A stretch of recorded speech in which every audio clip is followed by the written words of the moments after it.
Welcome to the world's longest marathon radio show, streaming live 24 hours on homegrownradio.com. That's homegrown-radio.com. That's homegrown-radio.com. That is our brand new radio platform that is launching in January, which is strictly for students, and they are here. We started a radio training course during the lockdown to train some radio enthusiasts or young people that want to get in on radio. And then we kind of felt, instead of us just giving them a certification to say is as born, let us just might as well create a platform for them. And that's the radio station that I'll be focusing on, building and growing. And I'm signing off my boots. I'll be off air on Massive Metro. From now on, I'll be acting as executive chairman, nurturing brand new talent also on Massive Metro, which is also streaming us live right now. Voice of Tembisa, we are live. Sanbonani Tembisa, ngicela ukunibingelela kuwo wonke amakhasi lapho but baba uhlelele indako kasi. We've got the legendary man in studio, Nkosinathi Innocent Maphumulo. You and I know him as Blackcoffee. He's blessed us with his time to not only just share his story. He said, Buddha, after sharing the story, hey, I'm willing to even bless you with a set. Some of you guys who are in the industry know with a set does not come. It does not come cheap. So he's given us a set mahal.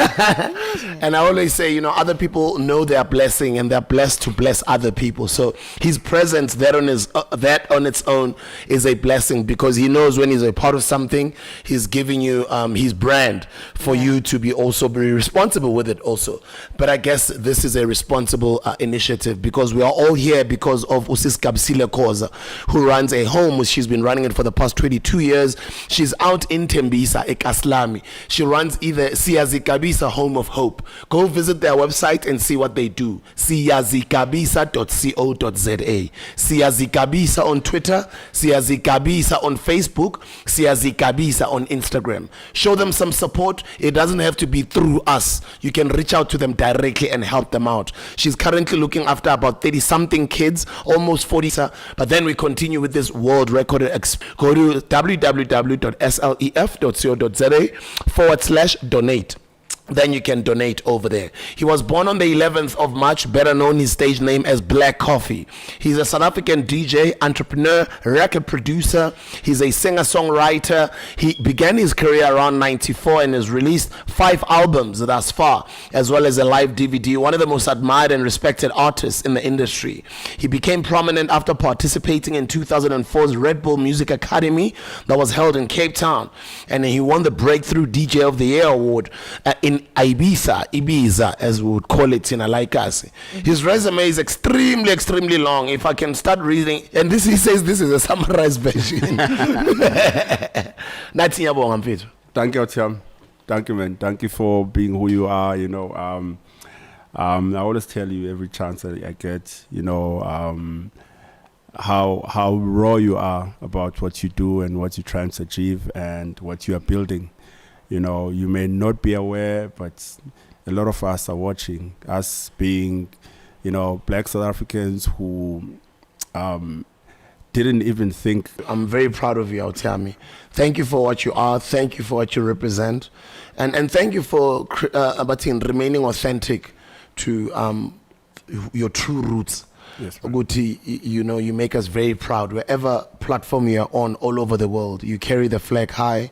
And thank you for being a brother and a friend to me. I mean, you've always opened up your platform to me. Yes, on shows overseas in New York. You would make me meet people I would never meet in my life. You'd be like, Zagala, I'm proud of you. Bless you, man. Thank you so much. And I'm sure Sepia's got a thing to share as well, because and I mean, we lost our minds because Soweto has always been that place that appreciated house music, but I think you took it to another level because you brought that music to the people. Special. It was really special. I was launching my foundation, DJ Blackcoffee Foundation, and I just thought, the best thing to do it is through what I do, So we just quickly put together like a show and a stage, and it was free entrance, and it was a mess. It was. It was beautiful mess. It was like, because it was in 2010, which was the World Cup, South African World Cup. That was almost equivalent. When I look at it, like when I look at my highlights, watching the games, playing in the stadiums and the fan parks, and then playing there after the World Cup. it was one of my highlights that year as well. And it's great. Our students are sharing the link of Homegrown Radio as they tweet some of the stories. And for me, I would just like for us to inspire, because you playing a role in this radio show, which is my last radio show in my career after all these years of being on radio. I would like for this to be inspirational as that. And I'm sure you do know that this concept is obviously inspired by what you did at Maponya Mall. Oh, wow, man. We are 68 hours in and already my back. And they see 20-something, Dr. Maras can tell us song. I don't know how you did it alone. I can imagine, man. I mean, if someone is smart out there and they have like a spa services, they should come. True. Pro bono. That's a dope idea. The camera's alive, Here's your moment. Come give DJ Sbu a full massage while he's doing his show. You're gonna get free advertising. Yes, free PR. There you go. Where is Natima Pumulu? Natima Pum. Let's take you many years back as a kid. There's no songs, there's no music that's gonna play. We're not gonna keep on cutting you and disturbing you. Yeah. I'm interested in learning and hearing your story. I would like to inspire people that are watching and listening, and the ones that are gonna bump into this content 10 years from today, 30 years from today. Yeah. Unati is a young man. Just ignore the gray. Then Chebe. Yeah. Born in Durban. I was born at King Edward Hospital. My mom had me when she was 16, very young. She got married very, very early in her life. And I think 8 years later, she got divorced with my dad. And so we were moved to the Eastern Cape, Mthatha, to stay with our grandmother. And so I moved from Mlazi to live in another township, Ngangelizo location, which was a different type of gas, a little bit backwards. Mthatha was from Transkei, which was an independent state. So it was like totally different. That's where I grew up. There was no toy, it was an independent state. There was no apartheid. There was no racism. Everyone was black, it was a town that was run by black people, highly educated people, highly educated. But I was always like this kid who loved music, and I had no idea how I would get involved in it. I just always loved music, and I've been a dreamer since I was a kid. So I had so many like different moments in my head, Michael Jackson coming to Mthatha to perform, but he's my friend, and he comes to my grandmother's house, to eat Istanbul, before his show, I actually tweeted about that the other day, watching a video I taken with Asha. He was here, and then we went to a gig in Pretoria. I was playing, and he was like, okay, I'd like to come. And we went, like no security. We just got in a car, and, and I thought like this is actually what I used to dream about, like big American superstars coming and we just hang out, So I've always been that kid who always wanted to do best, who always wanted to do like big things, I was clear about my vision at a young age, like even when I would see a wishing star, I would wish to be like a global superstar. It's something I've always wanted, it's something that I still want on the highest level. So when opportunities came in music, like in school, they introduced music the year that I was there in the junior high school as male. They were like, oh, we have a new teacher who's going to teach music. Any students who want to be in a music class, you can come through. And so I went to that class. This is standard 5, so we were a group of like music students from that class, and then we finished standard 7 as a class, and then there was no high school offering the same thing. And we were this group who still wanted to study music. And we literally like went to the nearest high school, spoke to the principal, told them that we were studying music. Is there a chance that you can get a music teacher so there can be a music class in the school? And he made a plan, and then there was a music class in high school as well. So we were the same, like, so we were friends from standard 5. We moved to the same school. We went to high school. We were still in the same class until I finished matric. And finished matric, went to Natal Technical, and we're still the same people. You know, so it's people that I've known like half my life, and we all had one dream, just to understand and learn music. And today we do different things, you know. We still keep in touch. Most of them are teachers, you know, they teach in different music colleges. Most of them are performers. Most of them I work with them when I create music. But there's always been that one constant thing about me, music. You know, I believe music would change my life and change my family's life. I believed it was something that could help me become this guy I wanted to be in my head. You know, growing up in the township, there's a Grootman you look up to. And you emulate this guy so much. And growing in townships today, there's not many of those. So you would like something, but not like the other thing, because most of them would be thugs, you know, like there's a Grootman, his name was Biza. He was a thug. He wasn't like the lifestyle, like he was the guy, and he did something so inspiring. He went back to school. So here's this guy who's known and feared. He went back to high school. He was the only student who would go to school with a car. You know, he would drive to school. He would wear like the most expensive perfume and like, you know, like the coolest clothes. That changed everything for me, you know, because now I couldn't not like this guy, you know. Also just growing up where I grew up, I mean, I look at him and him thinking I can be better. I can do better as a human being. Yes, I'm doing this on the side, you know, but I want to be better, you know, in a place where not many, you know, dream of being better. Most of us in the townships, you are born there, you get comfortable. Because you try, but the township has a mentality to bring you to its level. You know, like you're looking sharp.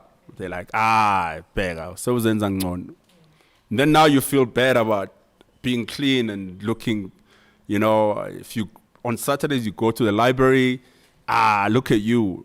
You know, you're trying to be better than us. Yeah, you think you're an intellect, and, you know, there's a way that it kills your spirit when you're there. It's like, when you are like everyone else, everyone is comfortable. You know, the minute you start bettering yourself, you know, and here's a guy who used to be known, you know, to be selling drugs, you know, like going to school. It was a big mind shift for me, you know, to watch. And then I moved to Durban, studied music, and we started a group in Durban. And how it happened, Ushota, who I met in high school, we actually met in the corridor. I had him speaking Zulu.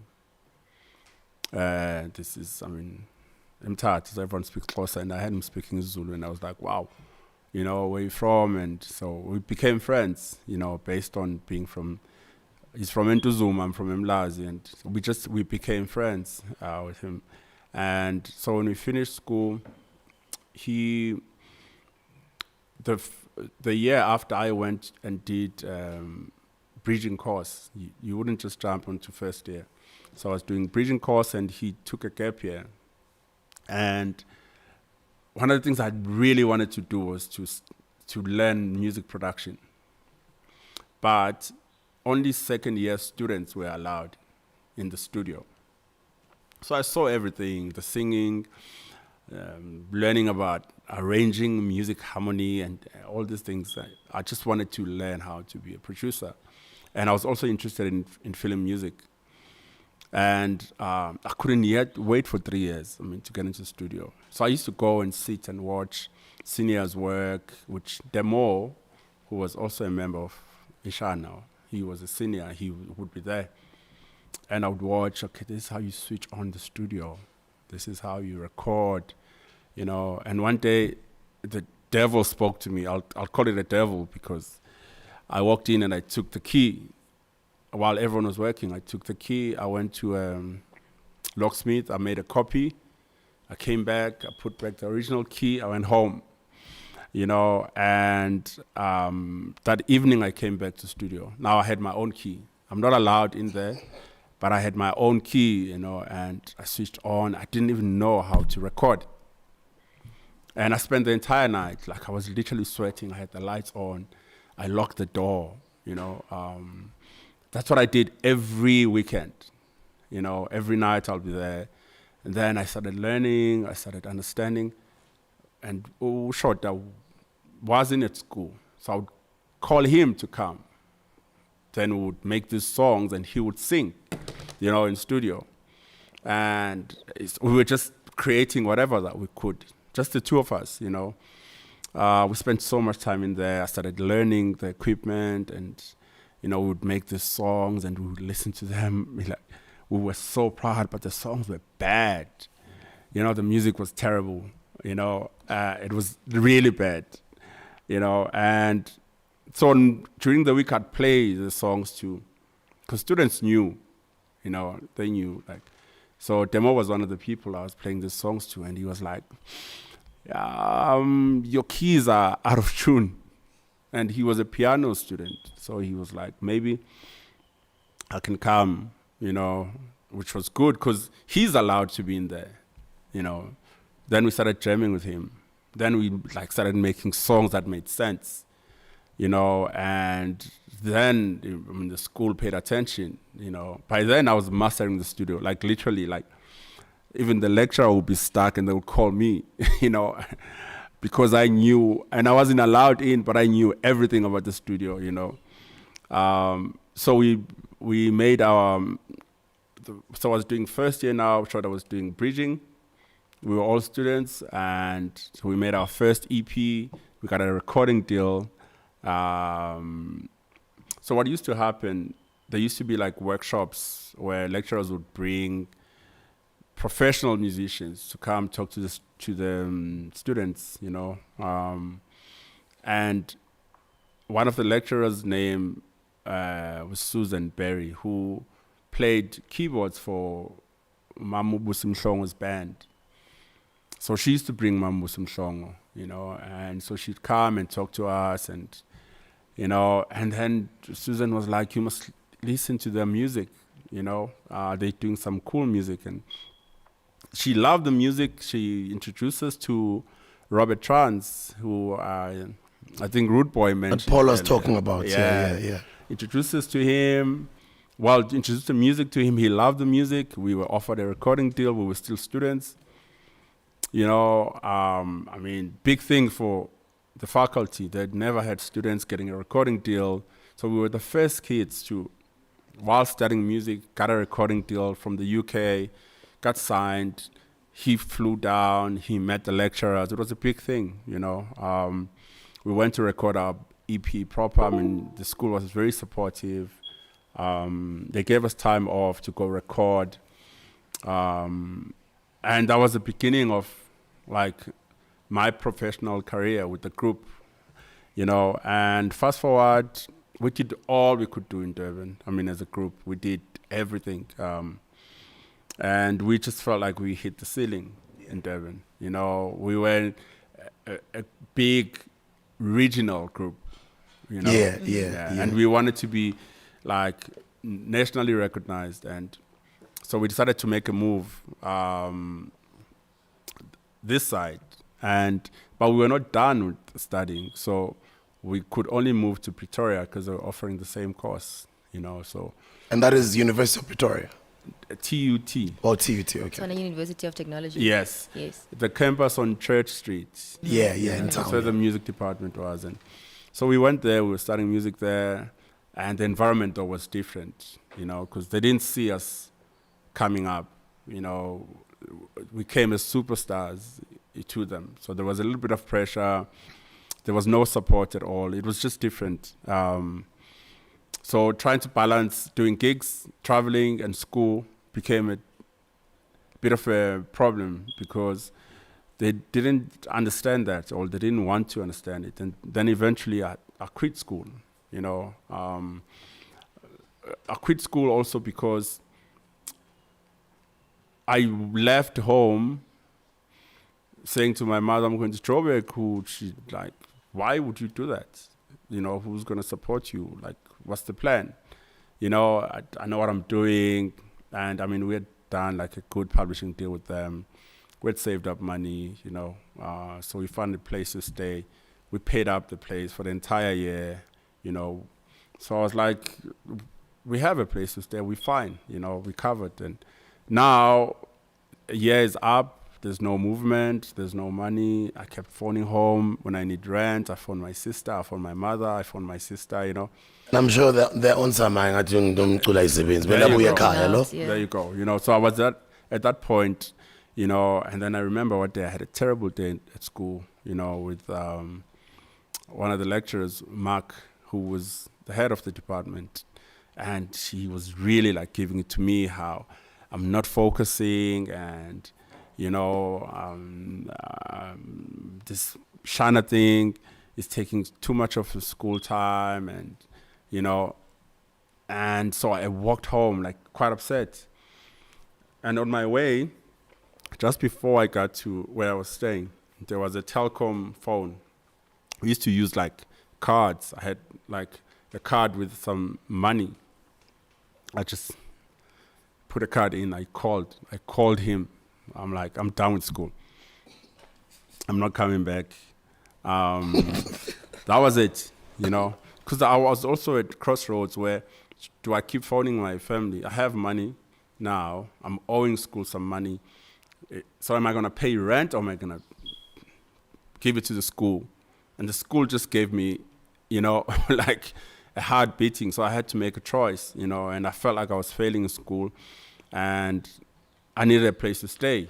I needed to stay here, you know, I needed to stay in Gauteng, so to say.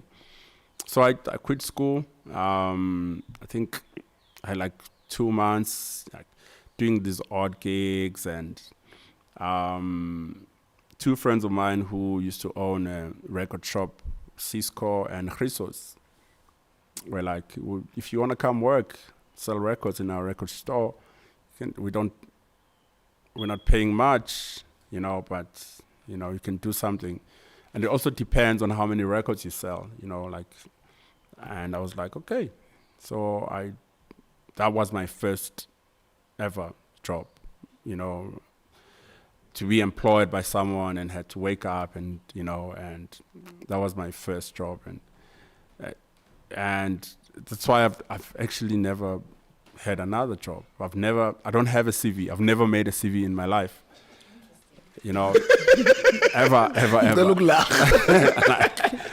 I've never made a CV. Mama leg is called. Nah, I've never had a CV, you know, because it will write matric and that's it.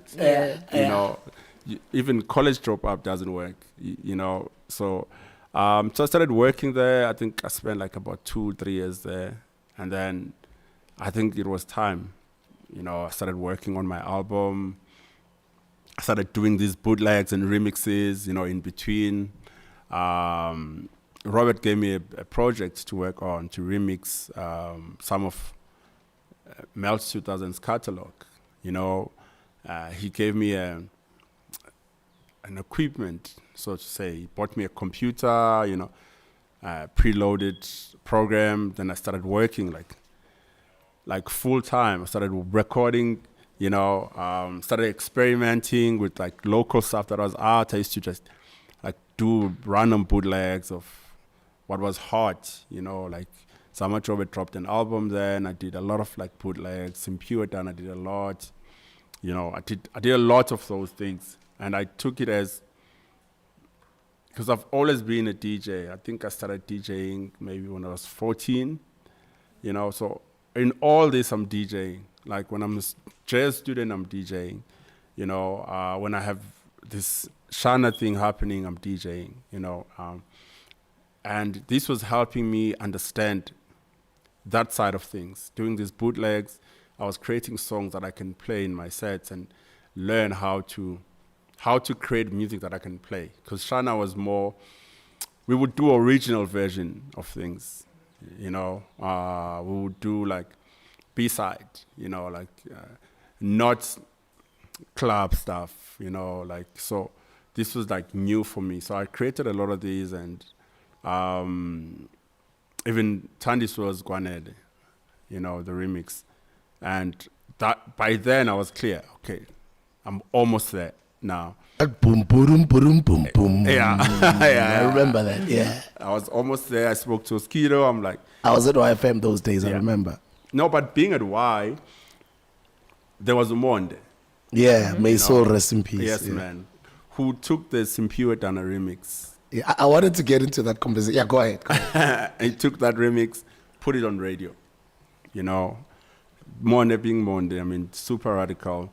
I had no rights to remix the song. I had not spoken to anyone about it. Well, I tried. I mean, I'd spoken to Usipho's Toilet to see if we can clear the song, and I didn't get response. And I heard that Simpiwe doesn't like the song. Oh. Yeah.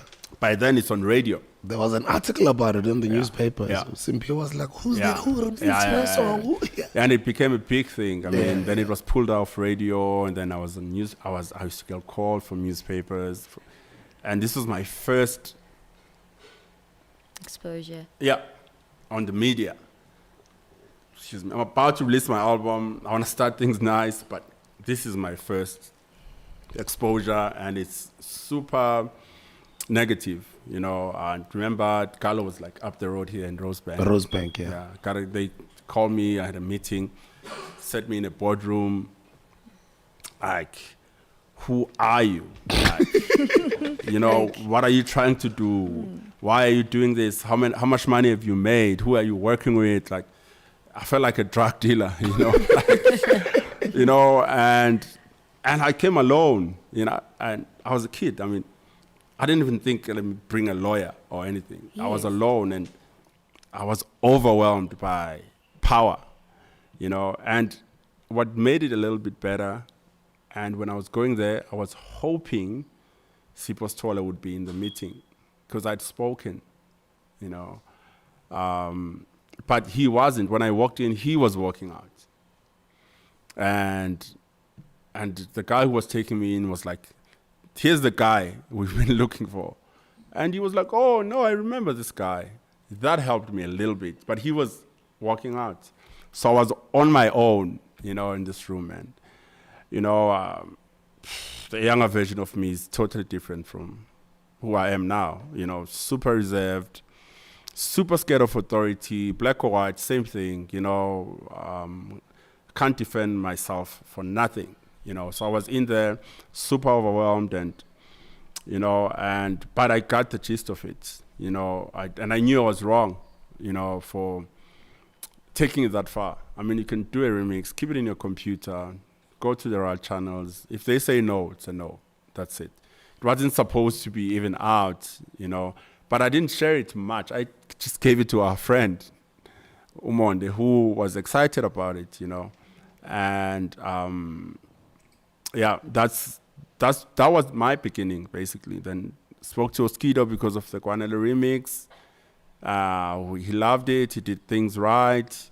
Wanted to do a Huma Segela one. He went to Brayu, spoke to Brayu, he approved it. Yes, and then my first album came out, you know, and Stimela was my first single, you know, and Brayu loved what I do so much, you know, back then. He had a label called Eta. He was like, I need you to help me. I've signed some artists, they're doing this music of yours, Kwaito, which wasn't my thing. You know, and I have Kamazu producing for them. And, you know, to Brayu, Kamazu is the producer. This is Brayu's older, Kamazu is younger. I'm like, Kamazu is old, you know, in my head. You know, Kamazu is young to Brayu, but Kamazu can't be doing this. You know, this was the Clio generation. You know, so Kamazu is a Grootman who actually just disappeared. And he wasn't a producer, by the way. You know, he was like a serious hooks, man, like the best we had, you know. So I got in. I mean, we used to go with Ikrotman Kamazu in studio, and I literally just stripped the song, the stuff that was doing, stripped them, started from the beginning, and Prayu was super happy. You know, he started putting horns in them.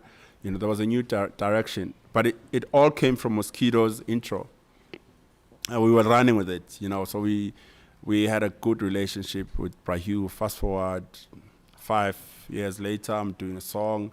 We Are One. I'm able to call and say I would like to work with you again, you know, on a song, and he came, and we recorded We Are One. Fast forward to, I mean, I don't even know how many albums I've done in my career so far, and EPs, and fast forward to now, I've released so many albums, I've worked with so many different artists. I now have a better relationship with Simpiwe Dana, you know, who,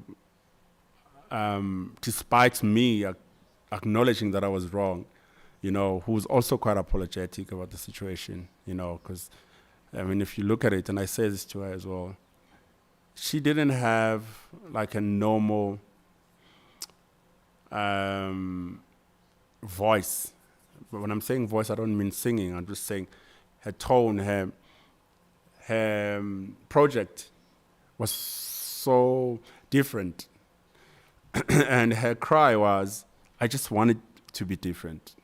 I don't want people remixing it and diluting it and trying to make it something it's not. I just want to be known for what it is, for where I am. And I mean, if you look at history, I think she has been trying, but she never had like the pop star voice and approach. So finally, she has an album and it's popping and everyone is playing it. And then here comes this guy out of nowhere hijacking that, you know. So we're in a different space now, you know. I'm much more, you know, grown in my thinking and understanding, you know, what's right and what's wrong, you know, where to go, where not to go. I mean, I have a different relationship with Gallo today, you know, than I had back then.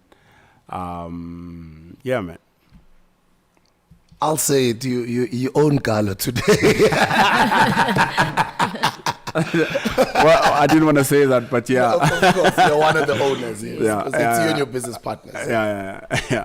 And it's an incredible thing because you've always, though, kept it authentic. I mean, I think everybody, and it's quite interesting that you bring up that conversation of the pop star and the artists who not go the pop star route, as in our space as DJs. Yeah. Us, we were more like commercial, Nabo Clio, we just all went hits and we just want. But you've just stuck your guns into this type of sound that you do, which was also the conversation we were having with Rude Boy Paul earlier, Paul Mnisi. Yes. You were the conscious direction or route. Where did you get that imbewu iphuma kuphi? Yokuthi ube African, yokuthi ube conscious, yokuthi ube that person that tribal. African as much as you can, because you've always been that from the beginning all the way till today, and you've always stuck your guns in that space. Yeah, I think I'll credit Shana. You know, I'll credit Shana. I'll credit Melts 2000. You know, spent so much time just listening to her catalog. I mean, being included in their world, you also just wanted to know what they were doing, you know. And Robert had a different vision, you know. Being an outsider, he had something we didn't even hear as locals, you know. So he came and he was recording the Bushmen of the Kalahari. He signed the band, the marimba band from Cape Town, Amampondo. He signed Moses Mulelegwa, who remains one of the greatest geniuses, you know, we've ever had. May his soul rest in peace. Yes, man. yes, Sure. He signed Busim Tlongo, you know, also, you know, who was one of the biggest things we've ever had, you know, in this country, you know. So being in that stable, you can't help but want to understand. And so we used to listen to the music from the Melts catalog so much as Ishana, you know, living together in Durban. We used to listen to it so much, and it became like a university, you know, of our culture. And this is a label formed by an outsider, you know. It became like a university for us to learn. And so that's why in my approach when I do remixes, back in the day, I would want to remix respecting the artist, respecting the melody, respecting, like making sure I keep, you know, what they've done. It's not a dub. It's not you just put a little sample of what they were singing, you know. I just always used to like honor that, you know, and because I understood what they were trying to do, I understood what, you know, my input would just only be like 30-40% to what they've done already, you know. And so growing in music, from the beginning I knew that what I'm doing doesn't exist, you know. And even as a DJ, you know, I've always been the different one, you know. Promoters who started booking me would also cringe because they love me as a DJ, but they don't know if the crowd is going to love me, you know. So I was never deep enough. I was never commercial enough, you know. So it's like they love my mixes. I used to like make mixes and just have people playing them in cars, and they know that this guy is good, but I don't know if he's bankable, you know, like if I can put him in front of a crowd and, you know. But I stayed, you know, in that lane where I knew that I only want to play what makes me happy. That's the only way I can make other people happy, if I am happy. So I'm not going to stand there and play music I don't like, you know, because I cannot then share my vibes for real. If I'm standing there just pressing play and I'm not happy and people are going crazy, I'm not going to sleep well at night. You know, I have that relationship with music, so I wanted to play music that I love first and make it a thing. So till today, the folders that I create, if you go through my stick, it's going to be songs that I truly, truly love. You know, when you come to my show and you watch me play, you will see how happy I am. Because it's for you to be happy, I have to be happy. You know, so it goes with the music I make. You know, I'm quite strict on that. Like, it has to make sense to me. And so it's not an instant fame thing. It's a long-term thing. And it's one of the toughest things one can do, because you can spend so much time building to a crowd that actually doesn't get it.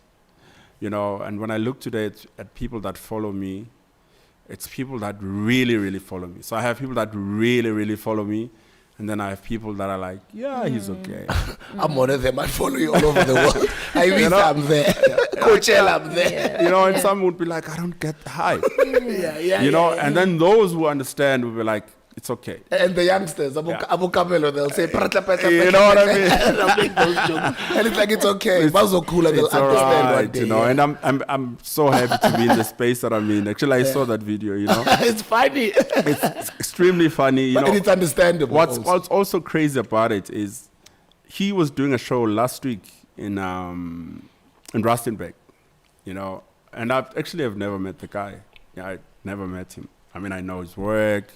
You know, when he was playing on Lockdown, I made sure I watch him. And talented young man. Dropped a fire set. So he's amazing. Tweeting about it, you know. I mean, from the beginning, there was like mixed feelings about Amapiano and, you know, and people were attacking, and I was full on. I remember this producer from LA. It's a good friend, actually. His name is going to come. He was like on it, and I couldn't help but defend the genre, you know, because I also understand the dynamics of our people. I understand what music does to our people. You know, I understand if Ukabza blows up, what it means to his family, you know, or Maporisa, what it means to Ukabza and everyone else that is going to carry, you know.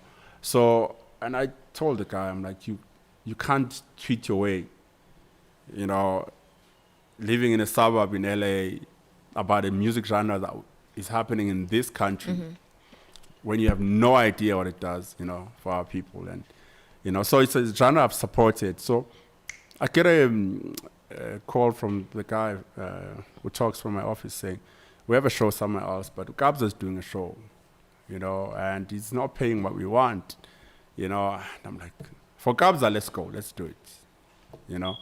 So I went, and even when I met him, I'm the one who asked for a picture. I'm like, come, let's take a picture. Yeah. You know, and I put this picture up. I think yes, I saw the it's one of the biggest pictures I've posted this year, like in terms of like response. You know, I posted, I finally met this guy, you know. So then I'm assuming we're so cool. Yeah. You know, like if you unpack the story, I'm assuming. And then last week he came to our gig at Deep in the City. I'm like, this is my guy. Yeah. And then a day later I see this video.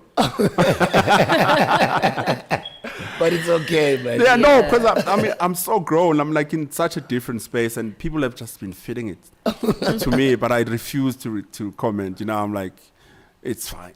It's okay, man. Yeah. He gonna say it. Yeah, He gonna say it. But also not to, at some point, once young.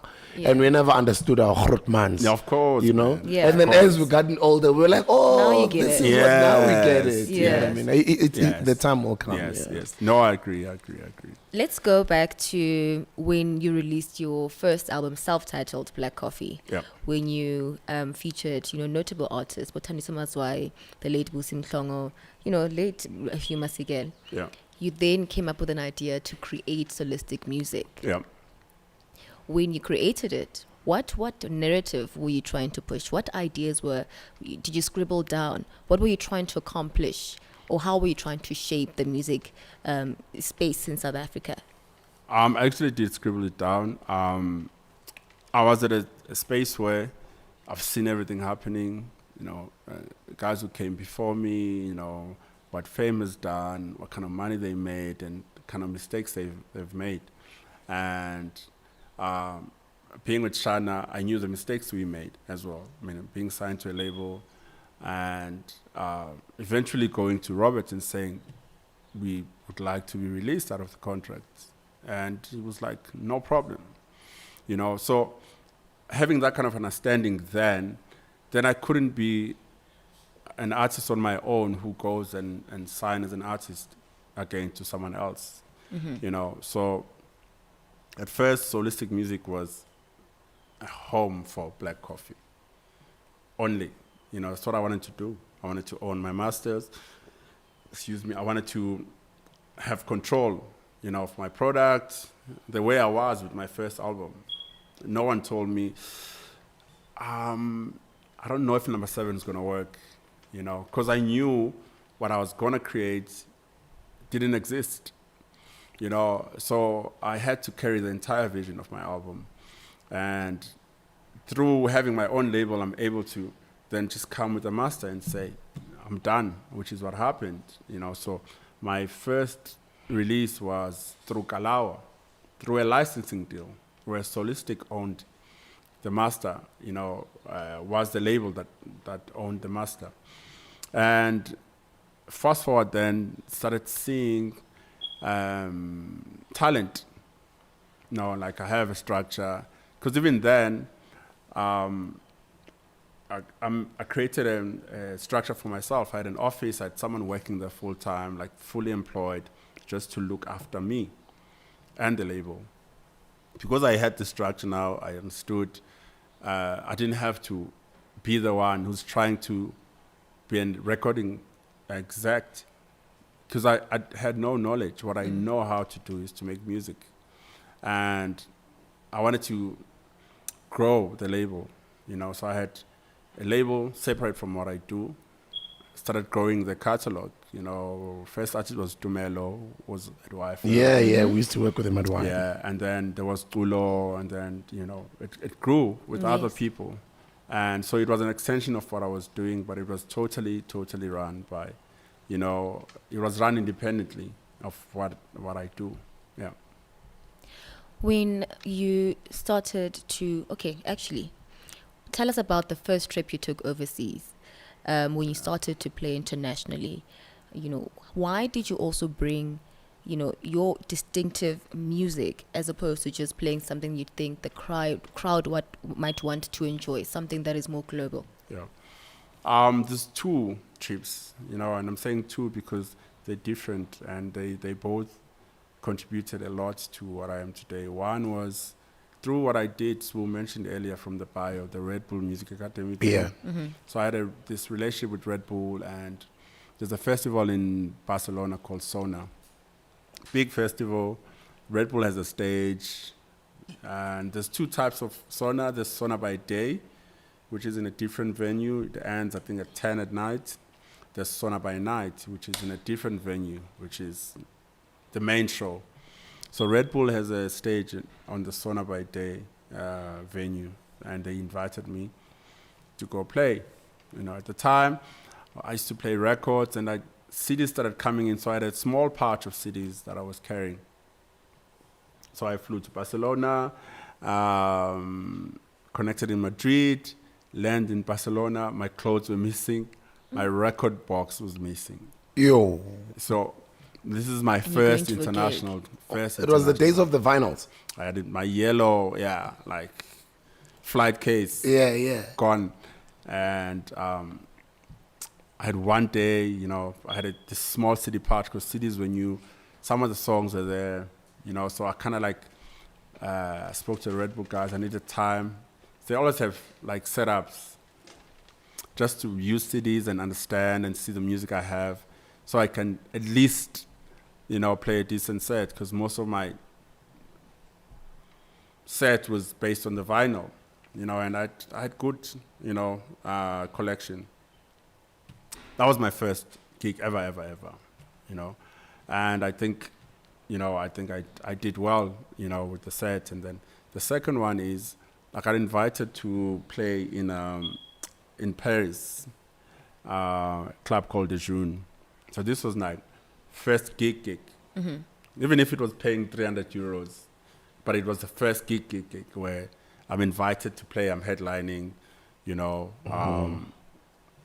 and I was so blown away, by the response, by the crowd. There were people who drove from Amsterdam, to come to Paris to watch me play. The club was also a restaurant, so we had dinner earlier, and so people came early for dinner, and they were telling me, whatever you do, you have to play Turn Me On. You have to play, even though, they were mentioning songs from my album, which I thought was a big wow, And eventually, early hours of the night when I was playing my set, then when I played those songs, they knew every lyric of the song. And that was a big highlight for me. That's when I understood that, okay, what I'm doing is landing well somewhere else, not just locally. Because also locally, Turn Me On was not a big song. It didn't sit on radio. Yeah. Because that's how you get a big song here. It must sit on radio. Otherwise, where else is it going to play? Mm-hmm.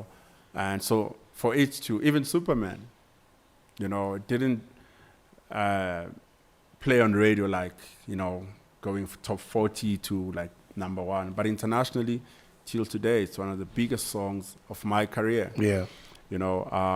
But seeing that would turn me on. Then I understood that, okay, whatever I'm doing is working. I just need to keep on, Keeping on. feeding that crowd that came, and that's what I've been doing.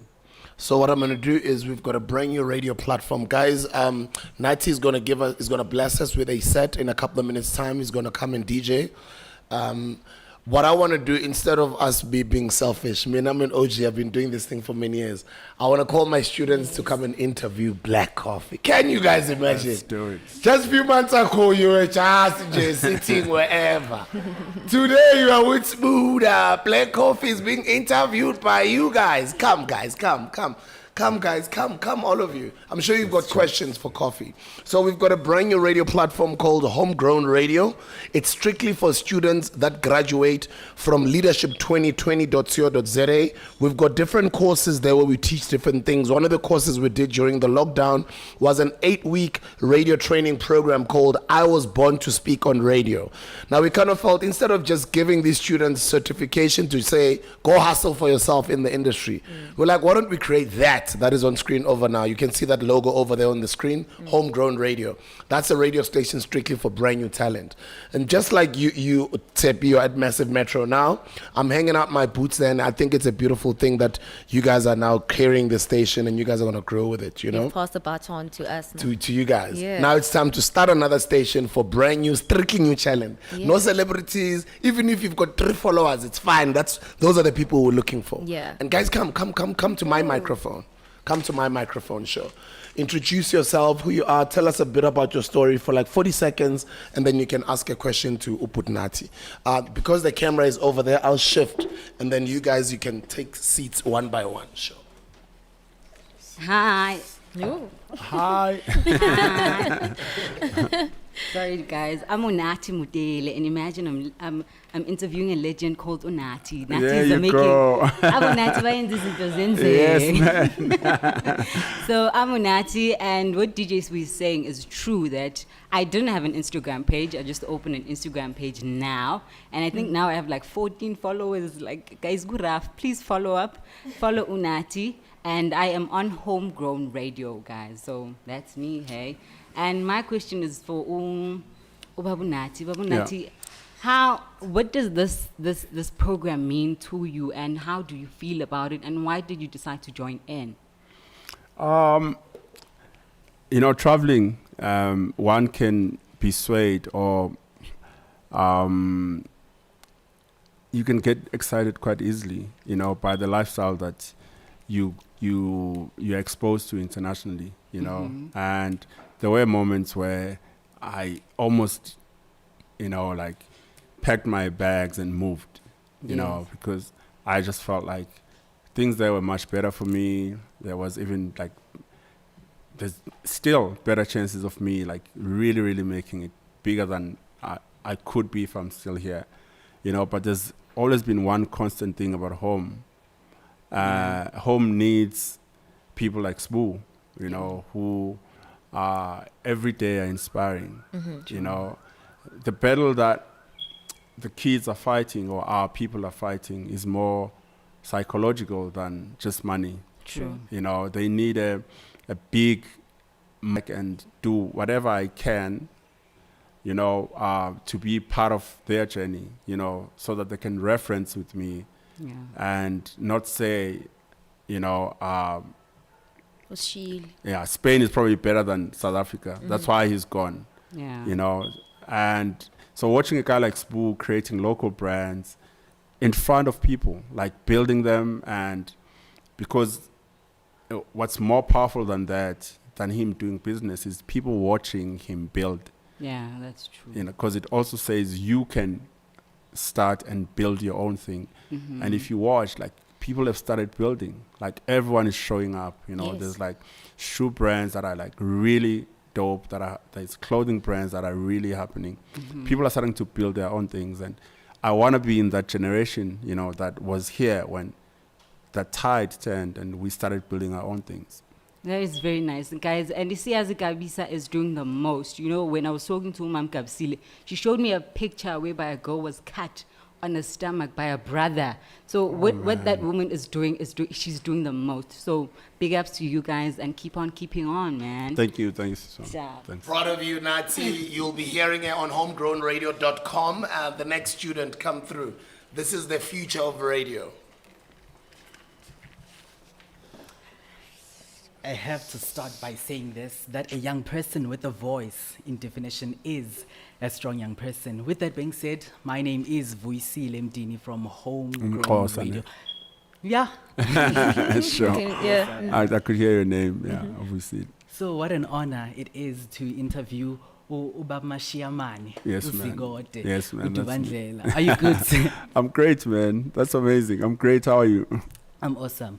So I'd like to know, you've done a lot of things. You are the best DJ in the world, the best record producer, a songwriter, and a singer.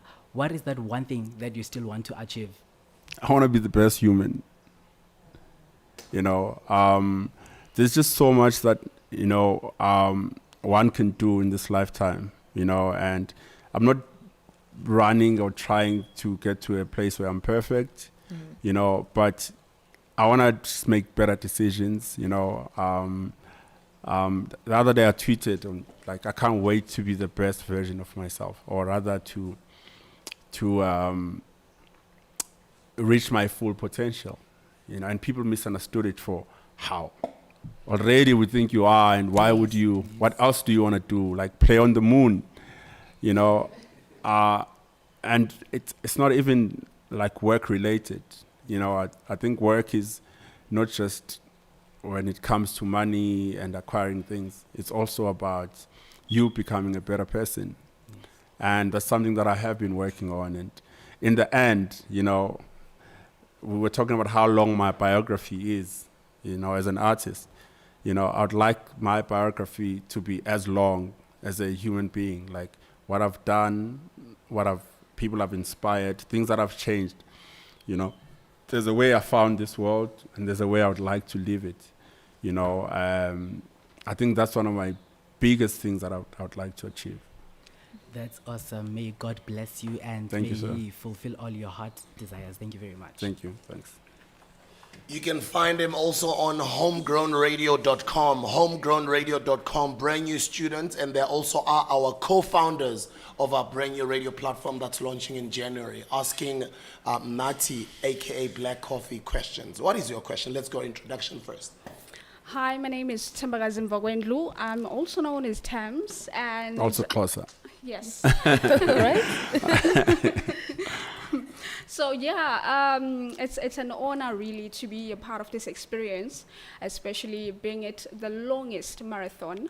And I'm honored to be interviewing the coolest DJ that I like to cool, refer man. to, DJ Blackcoffee. And my question to you is, what can we expect from you in 2021? I think everyone's rebuilding. You know, everyone is trying to get back on their feet. I think most of us, or rather all of us, we've lost so much business, you know, in 2020, and gained other things, you know, like I've gained a better relationship with my family, you know. I had like time with my kids so much. And so without writing off 2020 as a bad year, you know, there's been beautiful things, but I think 2021 is that year where one needs to continue where we left off. You know, I don't have big plans because 2020 kind of like showed us as well that we're not really in charge. Yes. You know, it's just getting back on my feet, really. You know, start doing shows again, start making music again, and, you know, start getting comfortable in my work again. Oh, all right. Yeah. Thank you so much for the platform. Thank you, ma'am. Thanks. Oh, sorry.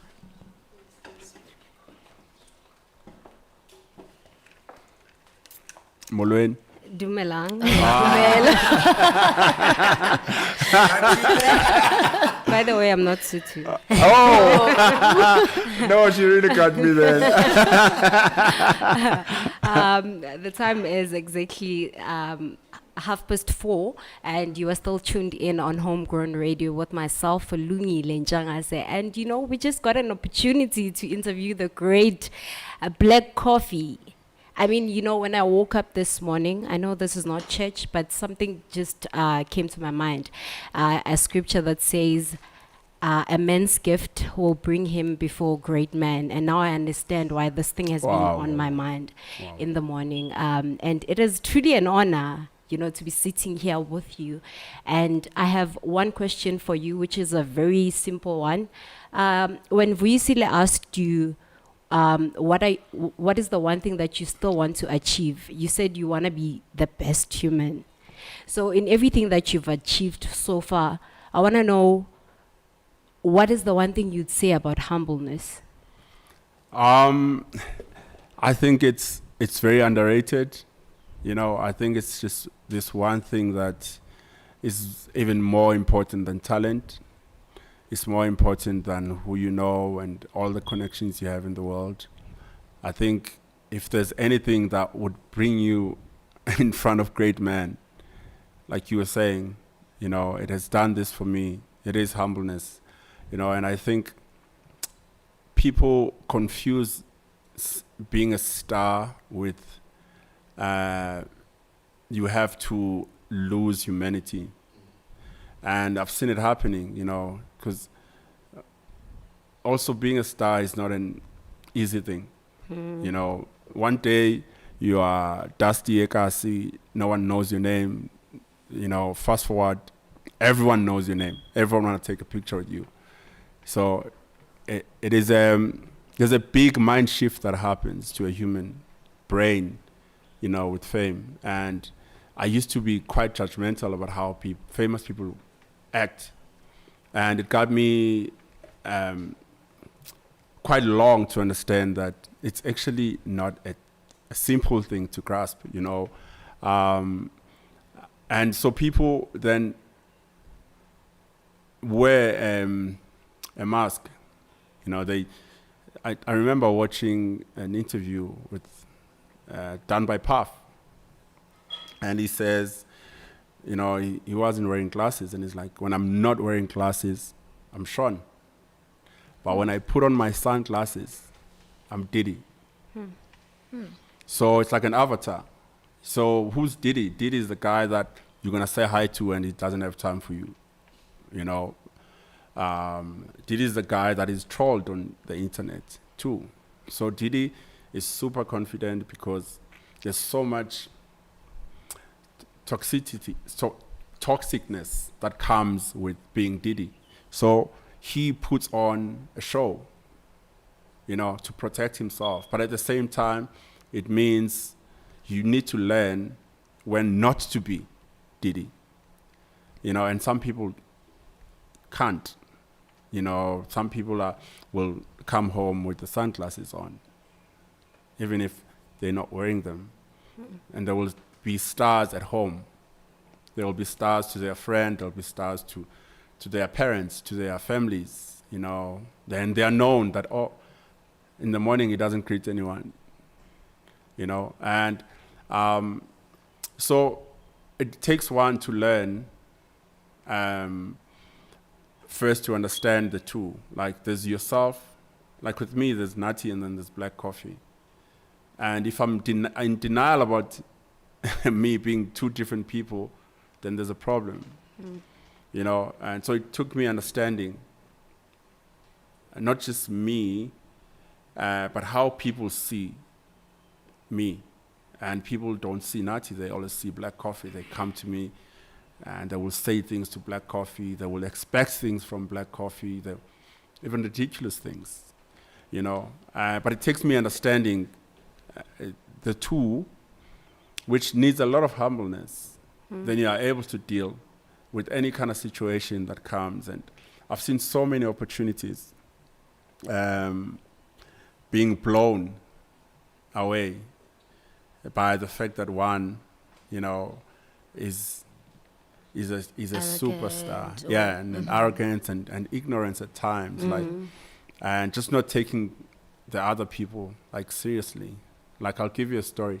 Looking at that Nelson Makamo piece on the wall, I was recording a song in studio with Pharrell here in Rosebank. And Pharrell is friends with a good friend of mine, Dave. They own a restaurant together in Miami. And I spoke to Dave about buying a Nelson Makamo piece for them and gifting them so that they can hang it in their shop. Because I understood what it could do for Nelson if it's in their restaurant.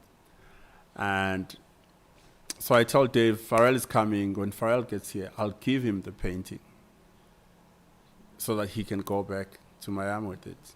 Cool. We're in studio. I'm like, Nelson, please don't let me down. I need this painting. Nelson had the painting ready. He wraps it up. I sent my driver. It came. We were recording in studio. The painting was on the floor. literally against the wall. We're recording.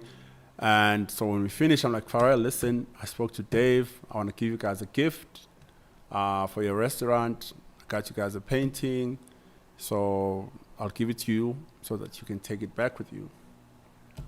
And Pharrell is like, I don't know. Is it in a frame? I'm like, yeah, it's in a frame. Also, it was in a frame because it was still wet. So it couldn't be folded. He's like, and I'm assuming you're Pharrell. So if you're Pharrell, you're going to travel with like a group of people, which, you know, so you can just give it to your people to carry. And he's like, no, I can't take it. Do you mind can you just send it with DHL? You know, which didn't sit well with me because it's a gift. I'm like, yo. And so he left it, you know. And so I took it back to Nelson. I'm like, just keep it for now. We'll figure it out.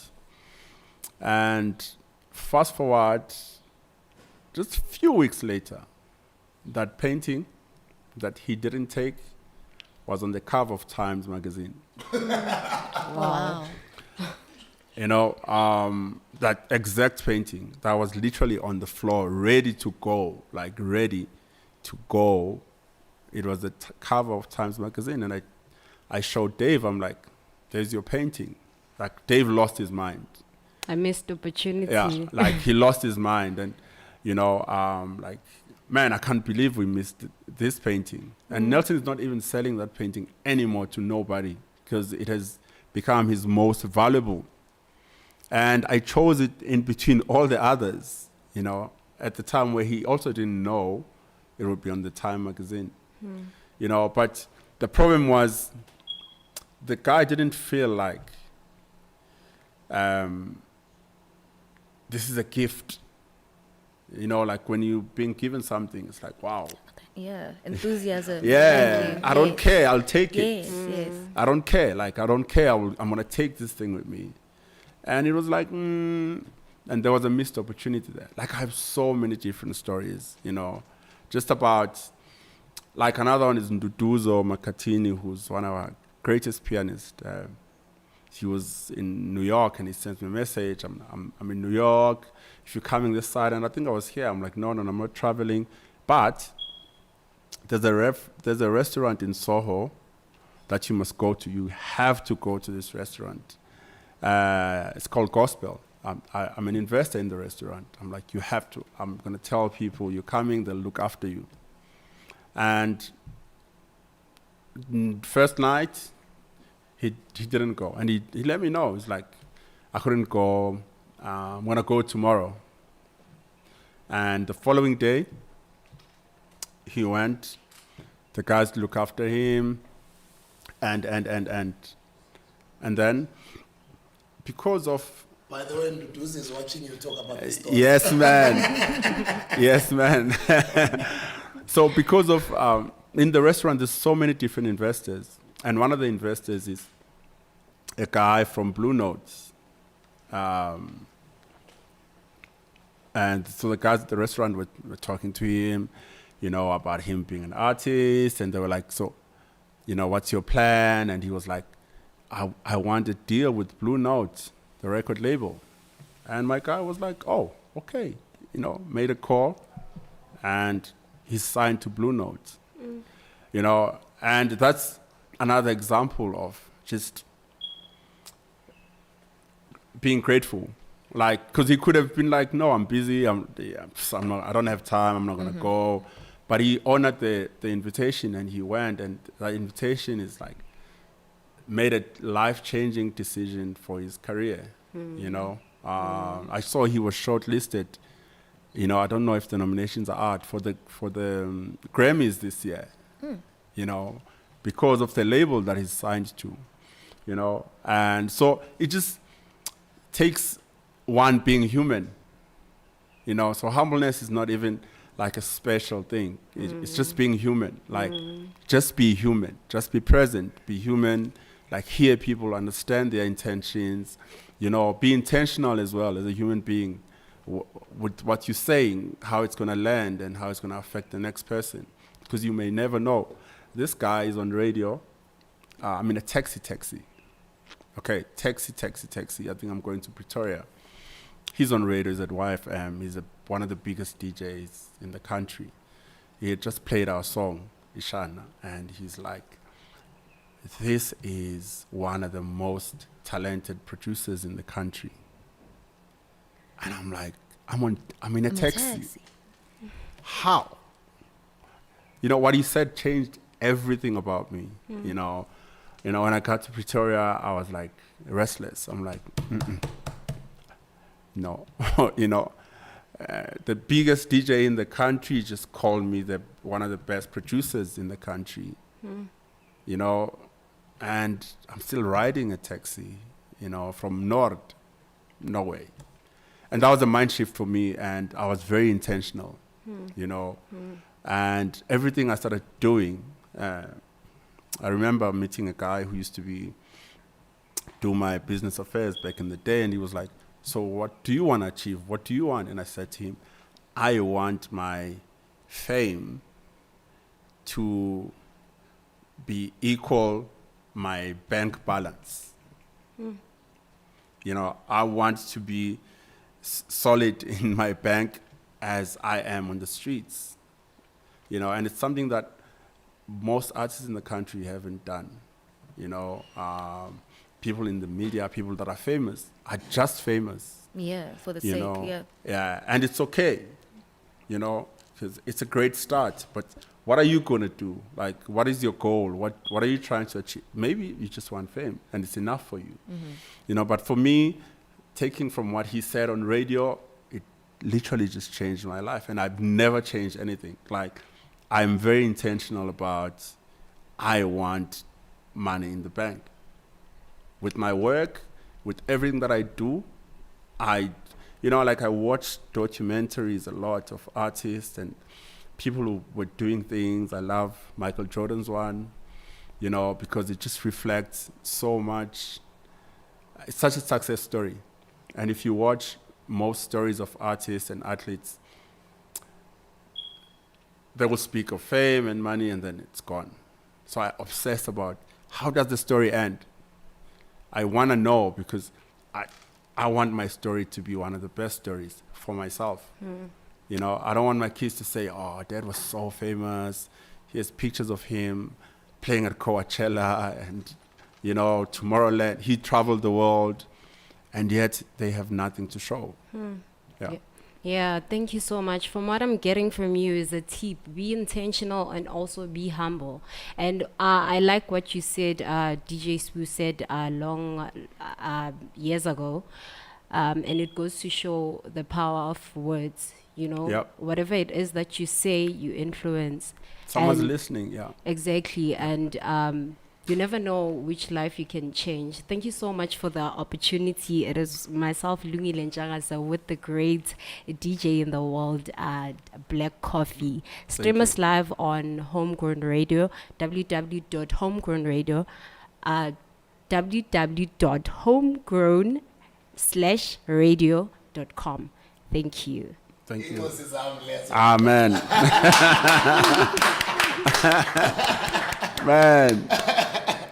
It's real. And it's talent. No, man. it's real. It's yeah. real. It's I real. think that's what you've been doing over the years. And before we wrap it up, I do know, Guti, you've given us some time to play over there as well. I've got the last question for you, and this comes from my business partner at Mofai. He's always afraid of cameras and microphones with Pira. Yeah. He says subconsciously she wonders what it's like to be in love. She wants to be in his everything, but her pride relents too much. Yeah. In another lifetime, she'll lose control, and she'll give it all and leave room to grow. In another lifetime, she'll be more at ease, and then finally admit, I am she. He's asking about the song you did with Sabrina Claudio. Yes, man. This is a deep song.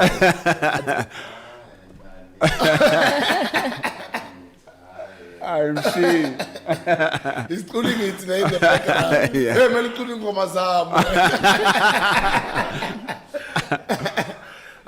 He says, when he used to listen to the song, it was just another song, and he just listened to it lightly at first, until it got time, because that's how music hits Of you. course. And then there's a time You when then listen to start lyrics, yeah. deeper, Then it hits yeah, you, yeah. the meaning of the song. Yeah. Look, Sabrina is one of my, like, I'm such a big fan. I had an opportunity to be booked with her. They were doing an Apple event in LA, and so I was a DJ and she was performing. And first encounter, when I had been listening to the music.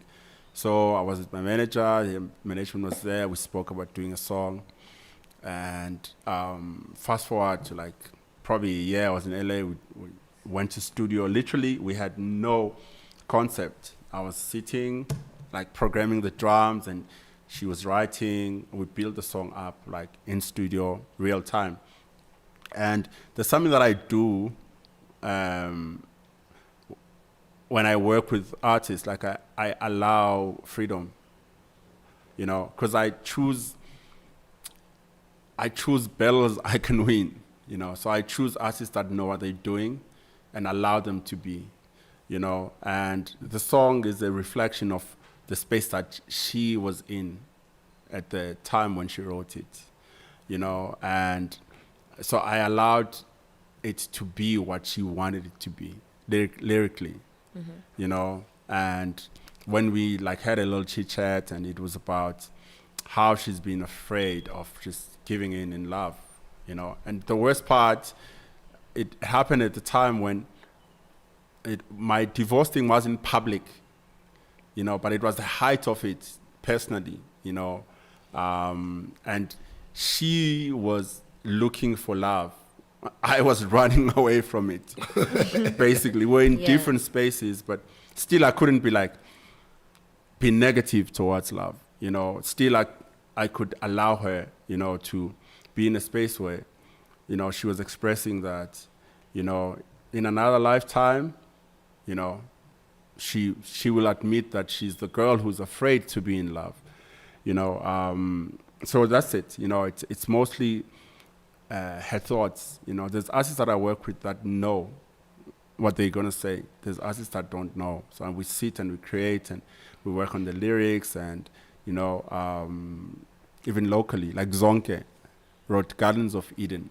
Love it. Yes. I had nothing to do with the lyrics and how she wrote it, because she knew the message she wanted to convey. And then Superman, we crafted Superman together in the studio, back and forth, try this, use this, so it's different songs and different approaches depending on different artists. And Sabrina, I can't even take credit, like she wrote that, and it's a beautifully written song. She's amazing, by the way. I'm also a very big fan. Before we let you go on the decks, I'm sure she's got a last question as well. Yes, in closing, from Unko Sinati, from Ngangilizwe, Yes. Mtata, from Mlazi also, in a retrospect, what would you say are the lessons as you went along on your journey that you have taken with you in order to then create what we see today as a Black Coffee? Because I want our listeners to be inspired to hear, the little jewels of knowledge that you have to give. Everyone has magic inside them, whether you've been told or not. And that's also a difference between my kids and the kid that I was. I tell my kids every day that they can be anything, something I was not told. And most kids in the townships are not told. And it's not because the parents are terrible parents, it's because of the environment. It's because they were never told as well.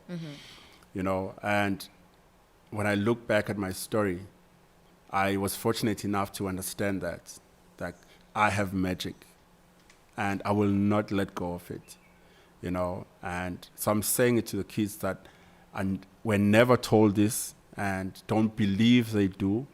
Everyone of us has it. It's just up to us to just tap into that space in our heads and understand what we're here to do on earth, But we all have it, all of us. There's no one who's more special, because it also happens, like when I look at how people refer to others, like abantwana bosbanban, Yes. who are meant to be better, And the truth is, everybody has something special. It's just your responsibility is to find it and run with it. And for me, that was going to be the last question I was going to ask onto which main camera is it on? This one? I would like for you to look at them in their eyes by looking in that lens. Yeah. The ones who are even not born today, who are going to bump into this video in 2040, who are going to bump into it in 2055. Yeah. What would you like to say to, especially, specifically African children? What would you like to say to those kids that look like you and I, even in the future? Speak to them. We are one of the most special continents. And if you look around the world, there's no place where there's opportunities than our continent, which is Africa. And we grew up, our generation and generations before us, believing and knowing that we had nothing. We grew up wanting to go live in America, go live in Europe, want to speak like Americans, because they sold their culture to us so well. And it's time we start investing on our continent and selling our culture and understanding that everything that we thought is out there is actually here. Ladies and gentlemen, Black Coffee. Thank you guys. Thanks for having me. Now I want to play some music. Stand up, standing ovation. This is Black Coffee. Ladies and gentlemen, Black Coffee. Black Coffee.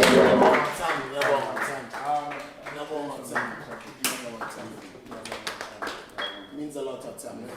Appreciate you. We appreciate you. Let me say this on the mic. We appreciate you, and everybody that's watching overseas. You guys need to understand how much this guy means to us. He's way more than just a musician. Excuse me, ladies and gents. He's a cultural icon for us. He's not only just a role model to many, he has done what has never been done by pretty much our predecessors. They've shown that it can be done, and a lot of them took it all the way to here. He's taking it all the way further. So he means a lot to us, guys. We borrow him to you from time to time. But Siamtanda, we don't want anything with this guy. We love him with all of our hearts because he means so much to our children and our African culture. And for that, I just want to appreciate your time. Thank you, my brother. I love you. Thank you, sir. Love you too, my brother. Thank you, man. Thank you. Now I want to play some music. I see you. Ladies and gentlemen, guys, by the way, let's make noise, man. This is Black Coffee playing. This person, do you know how much he is for an hour? He's given us his... Yo. All right, guys, let's get ready. This is the world's longest radio show while they're preparing. It's a shelter. I mean, you guys understand. Sis Kapsile has been running it for over 20 years, for 22 years, and we are raising funds for that home. It's based in Tembisa. Go to their website and check them out on siazikabisa.co.za. But if you want to donate and help this cause, raise money for them so we can renovate the home, so we can make sure the kids have not only a better Christmas, but they've got a beautiful roof over their heads and they can grow. You can go to our website. It's www.slef, that's SLEF, which stands for Sibusiso Leope Education Foundation. slef.co.za/donate. slef.coza/donate. Then you can help them out. Thank you so much.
This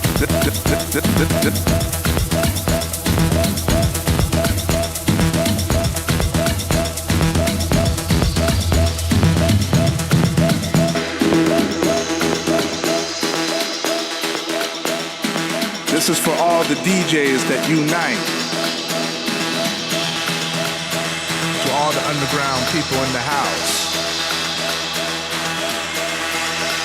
This is for the DJ world. This is for all the house kids. The lovely soul children. Put your hands up.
Ngabomthembu umuntu engathola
Crescendo.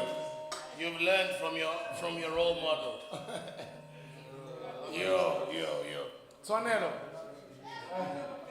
Yeah. Oh, you want a picture? Yeah, that's your role model. Hey, Nancy, that boy is gonna be big. That boy. He's amazing. That boy is too amazing. Spill my guy shy storm in it. Together. Why not I think? Why do we show? Yeah.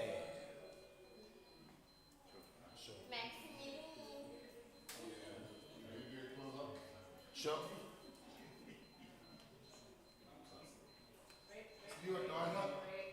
So that you're not going to tell the Is everybody okay? Max, can you just play a song, please? Just play anything one of them. No, people must hear a little bit of silence because it's radio, we are live on air. As long as we are not off air, you guys can hear.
linga umuntu.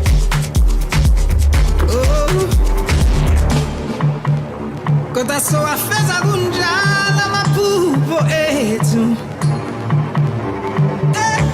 Siyaqhuba siyaphambili kunjalo. Ngithi mina sijabule, kufeza impinda sijabule. Umuntu asijabule, kufeza inkinga kuphela sijabule.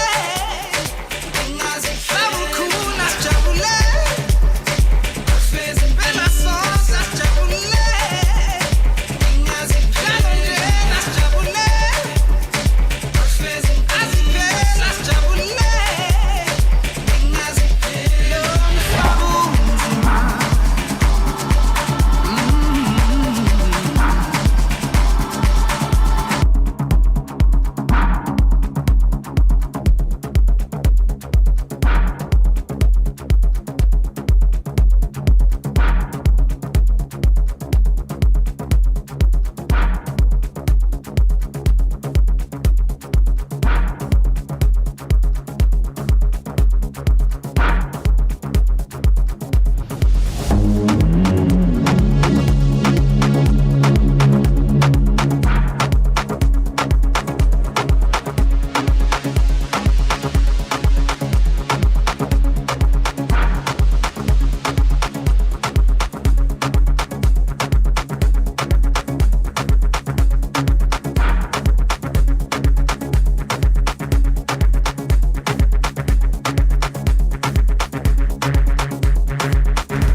Actually, I call it the world's longest marathon radio show, history in the making. Would like to say thank you very much to Mr. Natima Pumulo. That is Blackcoffee.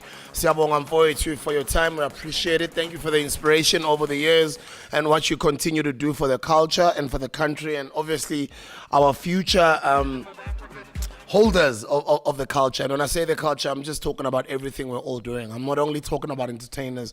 I'm talking about artists, musicians. I'm talking about athletes, soccer players. I'm talking about entrepreneurs, budding entrepreneurs. I'm even talking about those ones that are only still 8 years old today, but who are going to carry the baton and just take it to the future. Some of us that are in the forefront, that have been in the forefront right now, we understand that we're not only just doing it for ourselves. And one brother who epitomizes that, who's on a global level, is Unati. He was so humble enough to give us almost 3 hours of his time today. 1 hour interview and 1 hour on the decks. It really meant a lot. Akafani nabanye abantu abathi bona bafuna ukudlala. I'm kidding, man. We didn't tell them. I blame my producer because our producer was supposed to tell them, guys, we would love to be honored by a set from you guys. But you know what? They're family. It's not the first time they're here. And we've decided, good now, for you show me, and they are my favorite musicians. And I'm going to read their entire biographies before Utsepi will kick it off. But before that, let me talk about Simmy Ntlangulela, who comes from the Tugela Ferry in KZN. She's a South African singer-songwriter. She's also an entrepreneur because as a musician, you are automatically an entrepreneur by default. Her music genre covers electronic dance music, neo-soul, and experimental pop music. She walked into the limelight upon dropping her first album, Tugela Ferry, in 2018. She was born into a family of 4 children. She's the youngest of her siblings. Though she was shy while growing up, which affected her interaction with other people. She played with boys in her neighborhood. She climbed trees, which